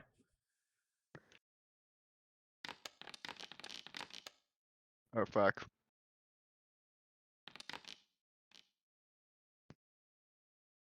Is that our initiative? No. On the journey, as you begin to transition, you cross over the frozen lake. The actual environment itself beginning to snow quite ferociously around you. Temperature beginning to drop. That commoner folk are with you. Warm attire they found, backpacks and food. They're with you on this journey as you begin to trudge through, aimed and getting the horses no longer there. See the hoof prints for kind of around the odd mining house. Reg, you take your hammer and you strike Zell across. It's coming for a kind of a loose strike in the center gut. Zell, you take the blow in your gut. Small vomit begins to fill in your mouth. Wind knocked out of you. Reg, you continue to move on. Zell, nonetheless. 60 gold. I don't know how this is going to work, but apparently people are putting bets. I mean, you take it as we're just getting the money, gold to Reg. Is that what's happening? Yeah. All right. What? No, that's not how it works. Well, People who bet money. No. Yeah, we were betting on who was going to win, right? That's how we bet. No, we bet on Reg. You bet twice on yourself. I was betting, so like, I don't know. I'd get some of the pot if I won. That's the deal. Like, I Yeah, got and you lost. And you so lost. stay Pay up. Yeah, fair point. So we Yeah, have two. yeah. So, we had, There's so, 15. so Did Ezekiel. anybody else? So I Ezekiel, bet it you on put stuff. up. So Ezekiel, you put up 10, right? 10 on Reg. And Can I then say that that's kind of BS? We didn't actually get to fight. 20 on red. and then Oh they my god, never mind. It was a joke. It was a joke. Let's Like, we move just on. rolled dice. We should have. I should Uh, have Nope. fireball. We're No. already gone. Oh, boy. We're already gone. Let's Yep. just go home. We're gone. I'm- One of the it- things here is I interrupt your conversations. We have no player versus player fighting, just pure role play to get back on the just a little bit there. We won't go through the coin betting. I know it should have been what was it, like a 40 swing and then a 20 swing, right? Isn't that double up, right? Based on the pot of 60. So but we won't go to there. So as we come to Thala, you on your journey, as soon as you step outside, you don't feel the cold anymore. Like I have feeling, right? But like, You know it should be cold out, and you can feel the snow, and you can feel the things. It's just not cold. Ah, um, guys, I don't have to cast prestidigitation on myself anymore. What does that Wait, mean? why? I think it means that little stone of yours is magically resistant to the cold. Cool. Well, you're not even a shiver over there? No, I'm like And you don't feel it at all, so maybe it's kinda there's a like- possibility. room temperature to me right now. Well, Is it that's happening? creepy as hell. Are you going crazy? Do I need to do it? I'm not crazy. I'm just saying I don't feel the cold right now. I actually feel kind of warm with this like cloak on me. I'm pretty sure I heard the Duke say he doesn't feel things either. I think that was more of like a euphemism for like empathy, but sure. Well, do let us know if you notice anything else weird going on. Because I don't know, these whole stone things they're giving me the creeps, man. There's some weird stuff going on. Okay. Doesn't make sense to me, but I trust you. All right. Yeah. So I'll just keep trudging along. Stone is weird. All right. So as the journey progresses, you reach the snow continuing, right? Having to trudge through it's difficult. 4 hours pass by. You see the village, see the lights, see the smoke. Sun kind of penetrating through now, kind of breaking. The snow begins to subside. Temperature dropping down to roughly 14 degrees Fahrenheit. You are cold, tired, and you kind of come along the pathway leading to where? I mean, you have choices. You can either go to the tavern, knowing it's destroyed, potentially trying to reconvene what happened there. The manor, suitable, decent comfort. The traders and common folk around you are just along for the ride. All in favor of sleeping in the mansion? I think we should sleep in the mansion and check everything out in the morning. Yeah, plus we can check the library out if we're in the mansion. Zeke, Then- I want to There you show you where that trap door was. Mm. All right, let's Hey. do that. Yeah, it is getting pretty late in the evening. Perhaps we just hunker up and then check out things in the morning. Yeah. Agreed. Sure. All right. So as you head towards the manor, you begin to kind of go through the village. The village is whispering to each other. People are moving around, but many are inside, right, keeping warm. And the whispers themselves are cold and shrill, just asking about common things. But you're starting to notice something strange, particularly talking about the actual manor. And then upon coming not onto the map per se, but just enough to be able to see through the windows, particularly, you see guard moving around as they are. They're moving around within the manor, seem to be conversing with each other. Again, you're not on the particular map. You're kind of on that cobbled or that bricked road leading up into the fence line with the shrubbery, and you're noticing that there's individuals inside. They're talking amongst themselves in the light of some of the lanterns and the windows. Oh shit, guys. Should we maybe scarper? I'm Do we exhausted. have I don't wanna deal those with the authorities. people that were in the prison with us? Like the people that saw us fighting the Duke? Yeah, the six trade folk commoners have been following you along. Okay. I Reg. think that these guys Reg weren't in is the Duke's sneaking pocket. off again. Reg, where are you I'll walk going? through the front door. Ah, fuck. I'm following Reg. All right. Yeah. Oh, stand behind the giant man. Hello. Reg. All right, so Ezekiel, you come through the front door. Reg goes around the back side, head through the garage, going towards the kitchen. One of the guards approaches you. Reg immediately draws a short sword, points it towards you. Stop! What are you doing? We come to Ezekiel. Ezekiel, you there? 2 guard look towards you. The rest slowly turn in the direction Ooh, spinning weird there. There's a guard towards you, looking at Ezekiel as you step forward. Common folk, the trade folk, still off the map, kind of looking and waiting and wondering what's happening. Ezekiel have come. One of the guards just puts a hand up towards you and just says, "Who are you?" Unpause. We're going to start with Regmore first. We're going to go to that side first. Okay. And I forgot what her name was. So soon. Really the deepest bond. This Gone but campaign not has forgotten. Oh, been. wait, gone and forgotten. I had it written down, but now I can't find it. Ref They is already did moving only on to know the it. next cook in town. I mean, they did only know each other for like a day, right? Maybe 2? Yeah, they knew each other for like 2 days.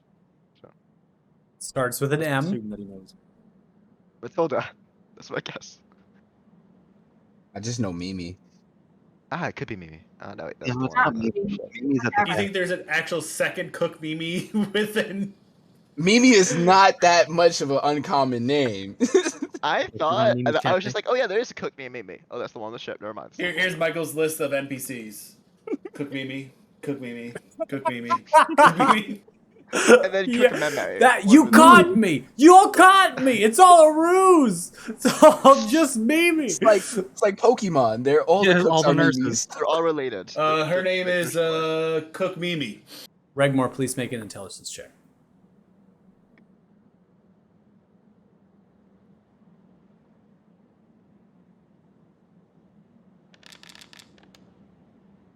Her name is Maurice. Oh. I'm a friend of Maurice.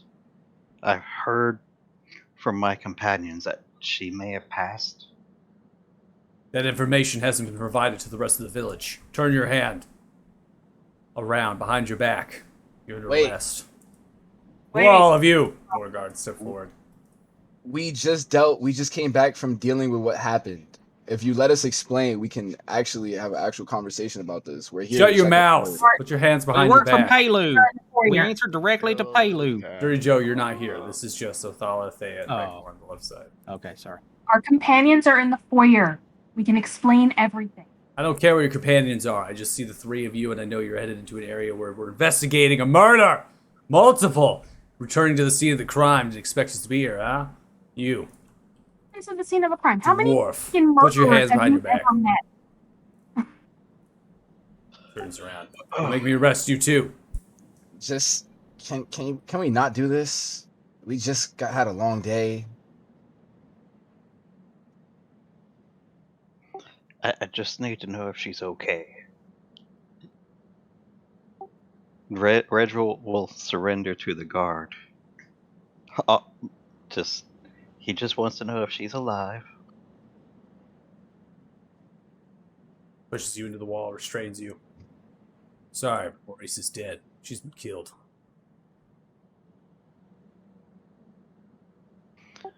Reg will just slump down to his knees if he's able to.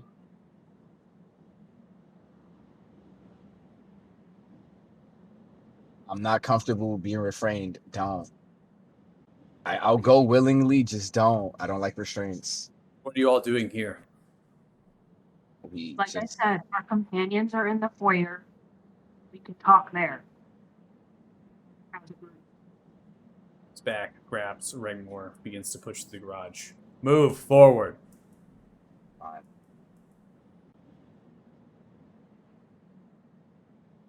One of the guards moves towards the door. This door opens it, steps through. See, as he opens the door. I see that chest. Continues to push you through. Go into the goddamn entry chamber.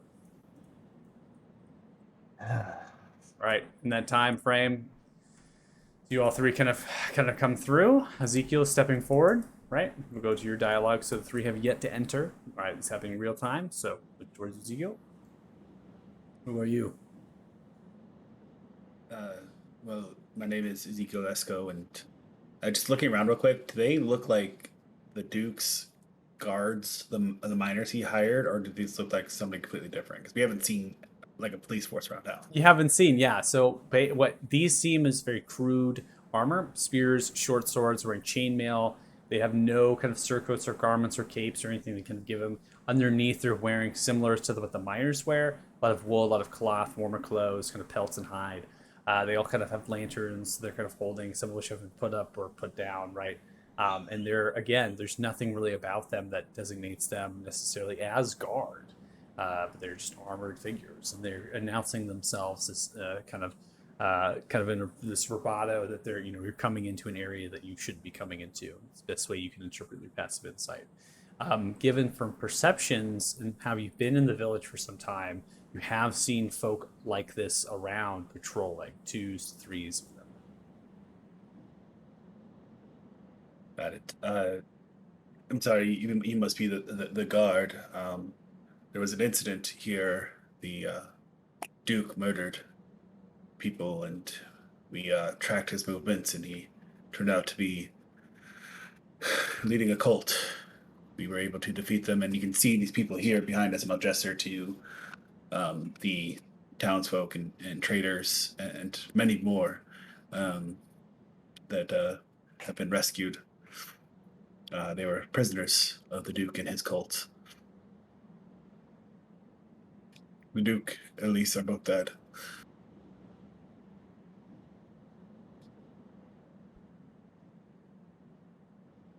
Why don't you all come on in?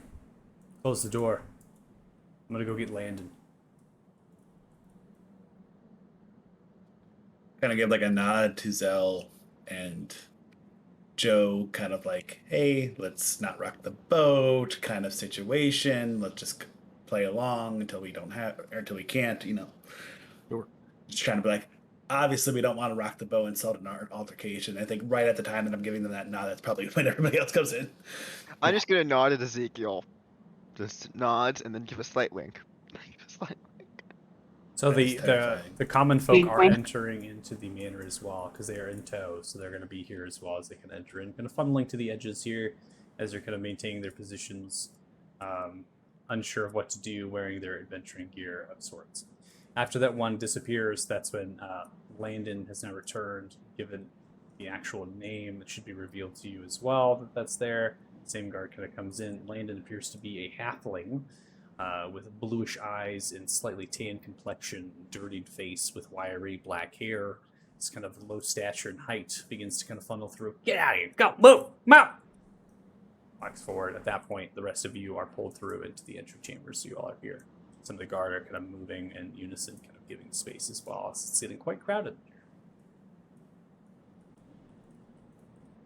We're in. We're in. You don't have to keep pushing. Follow Hey, me, what happened to them? all of you, even those ones that... Get the bindings off of that one. Come on, follow me. Inside, let's go. The rest of you lot, keep an eye on those ones.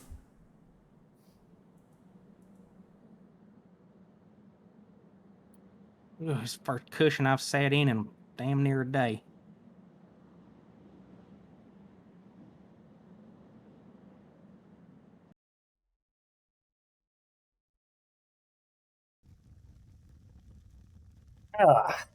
Pulls out a pipe, begins to pack it with some green, lights it. Well, this is a ripe shitstorm. I don't know how I'm gonna fucking explain this. I don't even know I'm gonna get paid. Who do you answer to, Landon? Oh, the Duke hired us up.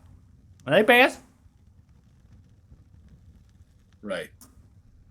And how did he pay you, or when did he pay you? Paid us by the week. Gave us coin. Took it to the barracks. Gave us some good.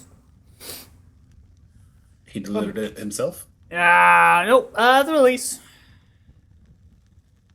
How much was your weekly pay? Weekly pay was 2 gold pieces. Quite a good. How many many men people? you have with you? We got about 3 dozen. Well, that's 36 gold for a week. Yep. Times 2. 3 dozen individuals, 2 gold. Yeah. So what? 64, right? Mm-hmm.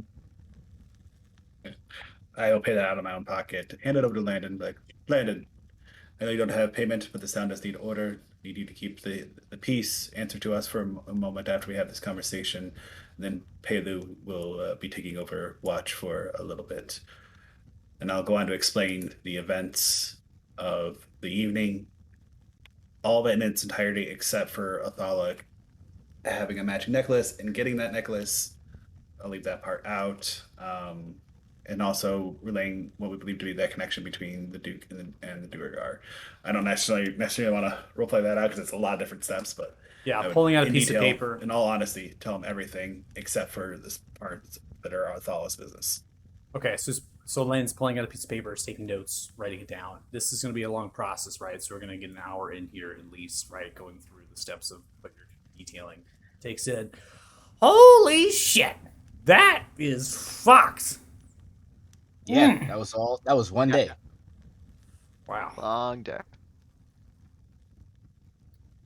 Seeing So- as this is a crime scene and all, you guys know where we could sleep for the night? I mean, we are your employers now, so maybe. You're not an employer, I am. Oh, maybe we. Yes, Well, let's be clear here. All right, appreciate the coin. Make sure everyone's well paid.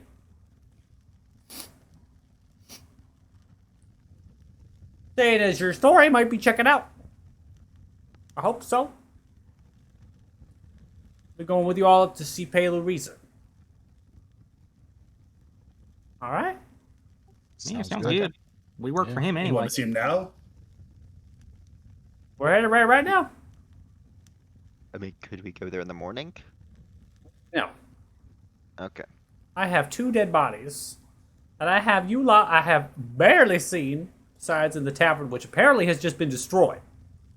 This very morning by a dragon. People are going crazy. Brandon, what if I go with you and the rest of our party, they get some rest? Alright. They can sleep here if they want. Just this room. Find space. Camp out. I'll get the others to take it to the dining hall. We'll watch them. Nice, clean, proper. I'll just look around at everybody else. Is that okay? Or we can all go if you wish, but I know you're all tired. Nah, I'm down for some shut-eye. Yeah, if you need company, I don't mind going along with you. I wouldn't mind Oh, going either. but Landon also- keeps me safe, so. Ah, all right. Well, Landon, keep Ezekiel safe. All And right. I'll just Can I see Maurice? Unfortunately, well, I don't think you're really young, but unfortunately you, we're still investigating, trying to figure some details out. We can't have nobody walking in. Landon, surely we could arrange opportunity to say goodbye before she's buried, right? Of course, we'll make sure. We only came across the scene an hour ago. We're too busy taking steps with the tavern. Had to rescue a bunch of people trapped below. Took hours. Kind of go over to Thea and just kind of get as close as possible as she'll allow, and so I'm not really in earshot of Landon. Just keep an eye out, keep everybody safe, keep everybody in check. I'll be back in an hour. It's an answer, but I like ever so slightly nod my head like I heard. Reg's gonna switch to speaking in halfling to the halfling. Do you know if Maurice had any next of kin in town, or who would be in charge of paying for their looking over her burial? Fortunately, she doesn't have any family. All family passed. She had 2 children, 2 boys. They succumbed to the elements.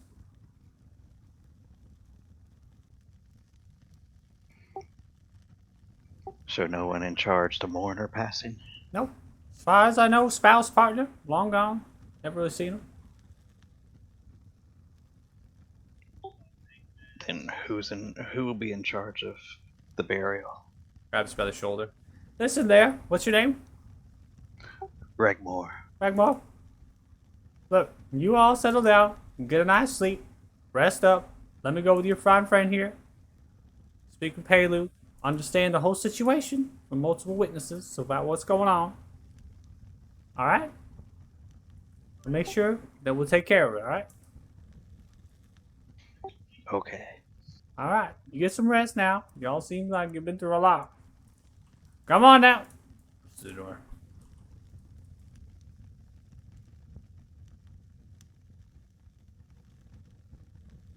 Come on, buddy. Come sit with me by the fire here. It's nice and toasty.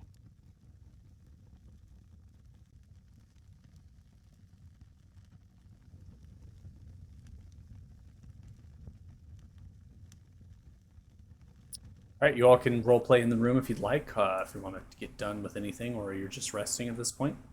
I'd like to read. I will also be reading. All right, sitting on the lovely sofa couch, reading with plush cotton and embroidered with a light purple and kind of a pinkish coloration. In a fine study such as this is kind of a, not necessarily like it's a miniature small study, right? There's some bookshelves and cases, twin fireplaces, and many of the readings within here seem to be more of a light, leisurely, kind of tales and folk and stories, really just to kind of flatter your mind rather than educate. All right. So we're going to have you begin to read. Anybody else? Yeah? I was just going to be looking at the bookshelves Okay. to see if there's anything that catches my eye about chosen ones, perhaps. Okay. Dirty Joe? Curling up in front of the fire like a cat in a rug. Just be like, guys, wake me if the world's ending. I'm pooped. I'm going to try to Okay. go to sleep. All right. So we'll come to the readings and what you find a little bit later. I'm going to go ahead and activate a particular map just for Ezekiel here. I'm going to pull you two. So Ezekiel, you're actually not being led up to the field house. You're actually being led to the tavern. Landon is carrying the actual lantern here. It's a bullseye lantern. So that effect showcase that. So they're kind of carrying it out in the dark as the snow beginning to fall. Landon is heading for the tavern. Yep, right through here. Baylor's still here. They're all convening. Come on in.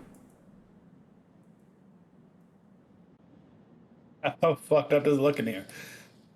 See the tables destroyed. Much of the rubble is still here. The ceiling concaved in. The fire no longer there. The walls are removed. Candles alit, giving some light. It seems pretty messed up. See Cook Mimi there, Barlow, Pelu, all talking about themselves. Tired, fatigued. Multiple pieces of rubble have been moved from the staircase, the side. There's no individuals currently here. Landon steps forward, slightly turns. Pelu looks towards you. Ezekiel?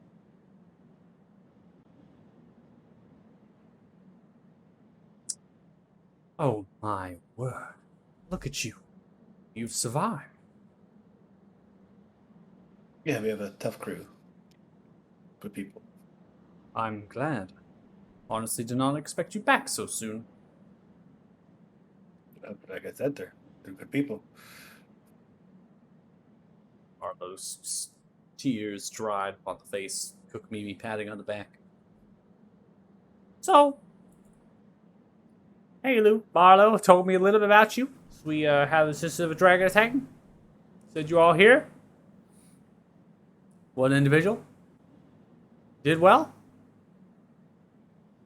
Seemed all you all kind of grouped together. This dragon on flew away.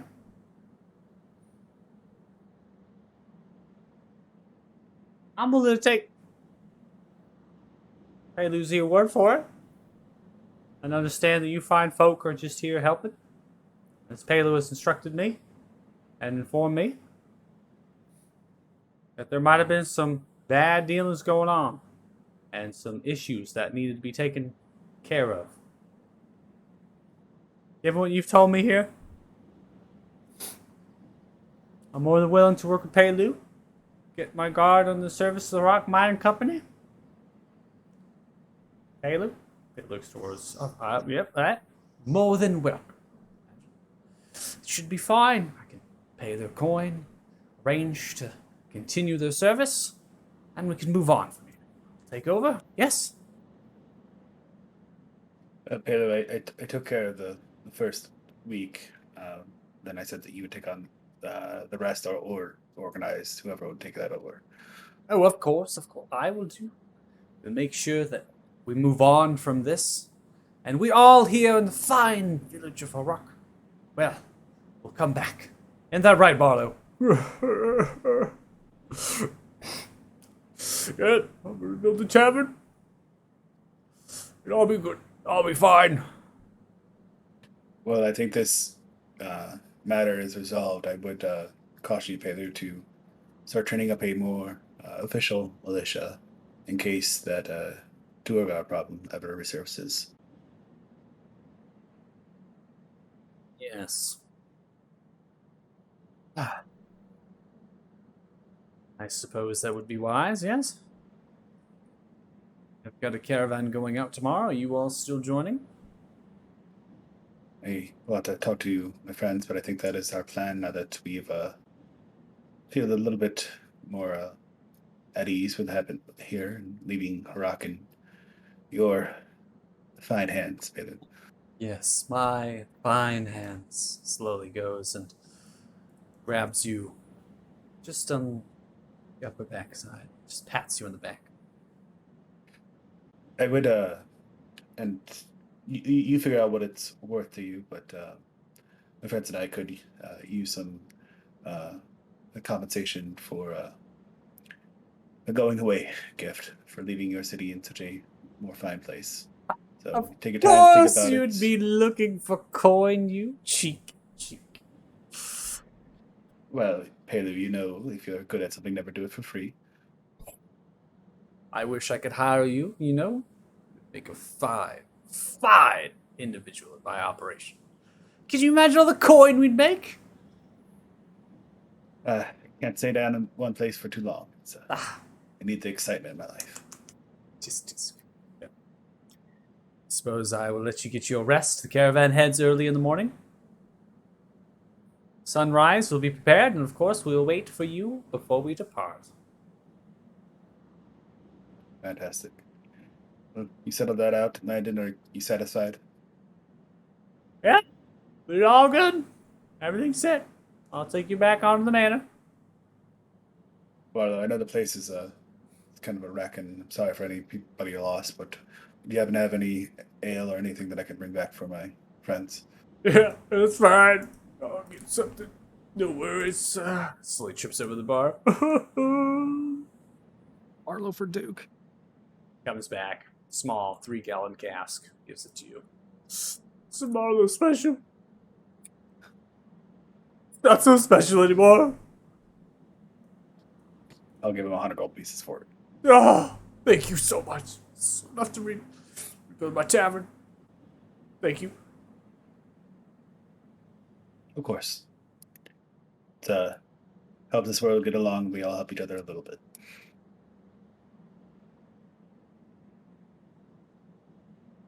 Well, It's fast. I have to go get drunk with my friends. Farewell. You enjoy. Gets too handsy. You give me a call, you know? Oh, well, you know. Maybe. I guess it depends on how good that gift is tomorrow. Oh, I see him. All right. Toodaloo. I'll head back, carrying this keg with me, back towards the manor. All right. Landon, bringing you back. Gonna bring you into scene 4. After some time passes, in between that transition, I'm going to go to a half hour of talking as well as a ton of movement. Just gradually kind of continuing the pace of the night. Dirty Joe falling asleep. Reg, I'm sure you're distraught and, you know, trying to rest, but difficult. That in your actual scanning, you do find a book. This book is roughly an 80-page book, bound by leather with a slough kind of cloth tattering. It seems to be a little bit old, roughly about 3 dozen years old. It is labeled The Chosen Ones. As you open it and you begin to read, it appears to be a collection of bardic tales detailing individuals that mark themselves and call themselves Chosen Ones. Not necessarily they call themselves, but others call themselves Chosen Ones. And that they have gone through a series of different things in the span of hundreds and hundreds of years that relate to specific and random, not specific, but random events throughout the course of history. All of which seem to be either A, non-miraculous, or B, a little bit miraculous in the conquest of different things. One talks about the Chosen One slaying a goblin king in the high mountains of Picarius. Others talk about fighting some sort of sea serpent while on board a Temerian transport vessel, protecting the very mad King Delron Ithrina.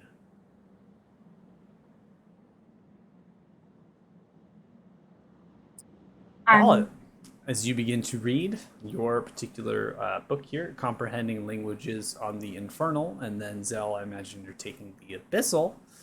I'm going to go ahead and state first, before we get into that, specifically what is wrote upon the common, which is in the small pamphlet, the Elise's small book.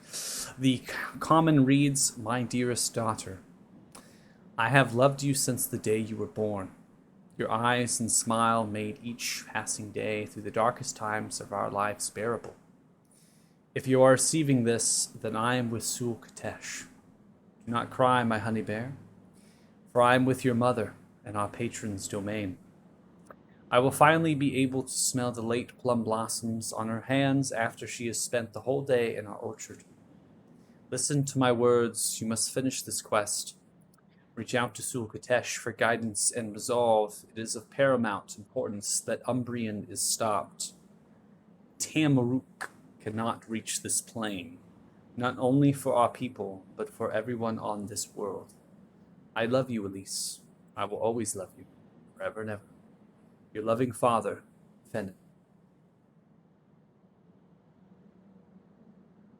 The Infernal is essentially a collection of ritualistic rites. They pertain merely to a patron referred to as Tamaruk.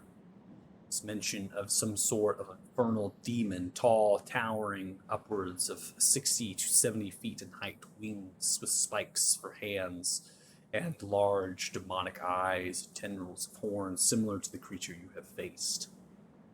It speaks of this domain of this patron on one of the infernal hells, maintains its domain with imperial sort of like a dominant right upon it. Calls for blood, for sacrifice, for strength. This particular ritualistic book relates to the Dark Ones and their practicing of rites to change and shape themselves into the very creatures that you have faced. From the sacrifices of a great number of humanoids to empower their abilities. Continuing with the Abyssal, reading the small pocket of the Abyssal this year is really just talking about Sul Katesh, a fiend in great contest, if you will, with its own bringing, its own life. A deity such as this, in its past life, Sul Katesh, what this book states, it was drawn in very much pure pressure, if you will, in other sorts of deities, this fiend, this great fiend, to attempt to fit in, to walk amongst. After time spent, millennia, if you will, Sul Katesh had spent its remainder to present in an effort to protect and defend those that worshipped it against those like Tamaruk in the Infernal and other fiends, and showing that Sul Katesh is more of a neutral rather than not focused on sacrifice, on ritual rites, but instead works through its patrons to do great deeds upon prime material plane to absolve the very things that fiends or demons are doing upon it. In this book, one thing catches your eye beyond what I've just described, and that it talks about the reckoning. Just the reckoning. And that it is not the ways of the reckoning follow along suit with Umbrian below. That is in written. Wait, could you repeat that last part? It is written in the last chapter. It is a side note, if you will, written in the handwriting of someone not necessarily of Elise, but is different. And it simply states the reckoning is not aligned with the actions of Umbrian.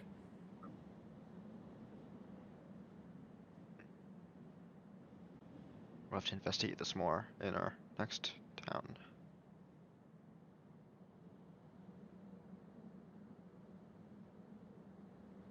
So at this stage, Okay. Ezekiel, you have gotten back. Again, you're continuing the reading. This is just a process of reading. It's going to take a lot of time to get that information, really to extract it. And these texts themselves are large. Thea, as well as yours, even 80 pages, that's a good chunk, right? Given it's only been kind of a half hour. So you're continuing this as Ezekiel has now stepped in with the keg. Landon kind of comes in, makes way, opens the door. The actual kind of commoners or the traders and whatnot, they themselves are making into the actual dining hall, if you will, upon your return, and they're kind of fanning out and really kind of bedding down, grabbing different things. Some of the guards themselves are grabbing bedrolls for them to kind of lay out, and you're noticing now that the actual bodies are now in the process of being removed. Ezekiel, as you come in, setting down the keg,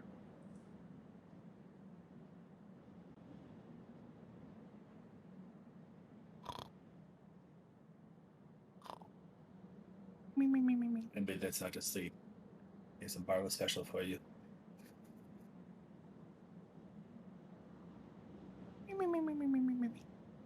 Joe up because I know he wants some.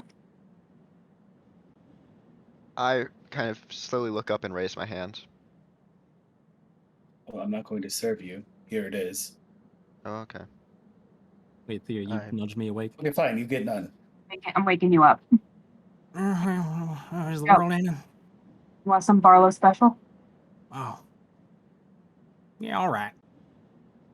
I'll take some, thank you. after a period, Landon returns into the room, motions for Regmar to join. Follow me. It's going to go ahead and As you bring head you. out the door, I'll pass him a cup. Just going to go ahead and bring you into the kitchen space along with Lan.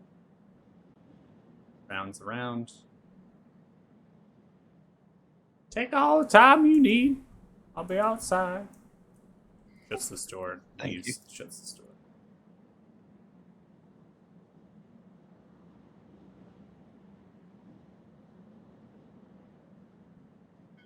Regmore's gonna grieve his new friend.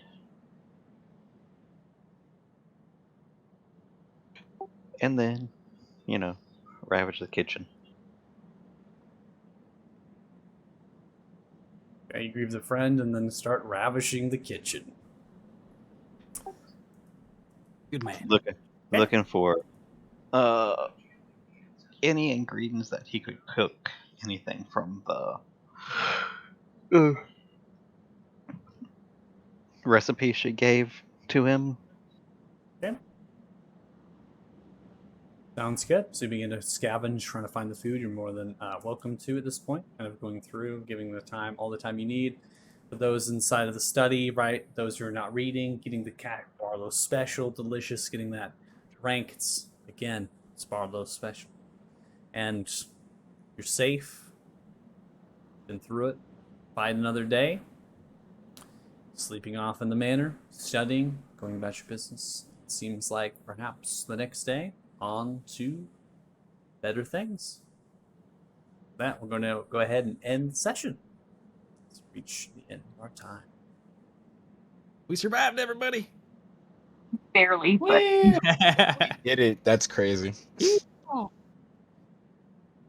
that was Yeah, looking that's grim close. there. It's very close. Ezekiel ran away. It's crazy. It's the first time I dashed 5 out of those 9 rounds out of necessity. It's crazy. And that's like, 30 seconds covering, I don't know, 300 feet. You just see a tall Duke just running around. All right. Someone's weed whacking outside right now. It's super loud. Okay. I can't hear anything with the weed whacker. Okay, so I'm going to go ahead and calculate some experience for you all. And if you have any questions, just ask them as we go.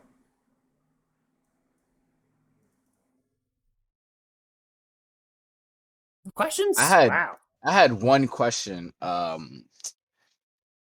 Because I'm not too sure. I don't know if I have it in my notes. I just have like extensive pages of I don't know. But the reckoning, have this been mentioned in the campaign? Because I feel like that's familiar, or is that something?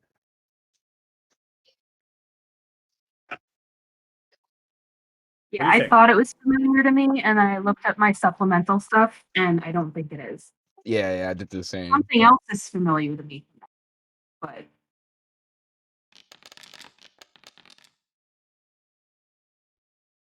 I Okay. feel like I'm missing. What was the name of the Temerian thing that you were saying? The You said there Temerian? was yeah, during one of the bardic tales. You said Temerian. Chosen ones fighting against the sea serpent, protecting the Sea serpent. mad king Delron Ithrina. The As far- third Which- reckoning. That's correct. The third reckoning has Yeah. been mentioned. Yeah. All right. That's in my notes. Okay. In This what states context? just the reckoning. There's no third. Okay. Okay. But all right. I have here in my notes. I have the third reckoning with a question mark, and then I have this piece that I just got with this reckoning. Okay. It's a coincidence. They're both like Cook Me Me. There's the third reckoning and the reckoning. It's 2 different events. Mm-hmm. Okay. Okay. You know, there are just so few words for it besides reckoning, you know, like bringing of justice doesn't sound as good. Just everyone uses word reckoning for all their important events. My country didn't. Called something else.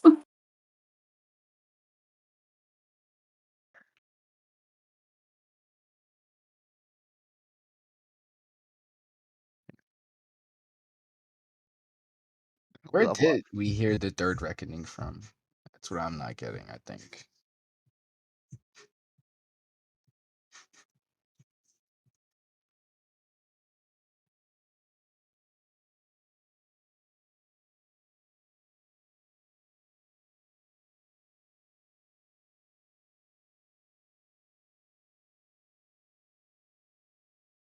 That is the question. I have it in my notes in a timeline, so I know it's like it was mentioned right after mentioned. right after the dragon. So I'm trying to remember. The dragon? Yeah, it was I almost want to get the keen mind thing at this point, so we don't have to just always have to remember. just don't have to remember because 30 days in game is like a year IRL. So it's like, yes, keen mind. Or Tell me just everything. or just take better notes, you know. All right, so I calculated to be 3,933 experience each, which is going to put you at 15,695 experience total. 6. Means level 6. What? Okay. Lots of Guys, rolling on that. This is the highest level I've ever been in a D&D. Congratulations. It's just going to keep going up. Nice. All right. Well, if you're joining the stream, thanks so much. Really appreciate it. Group 6 really appreciates it.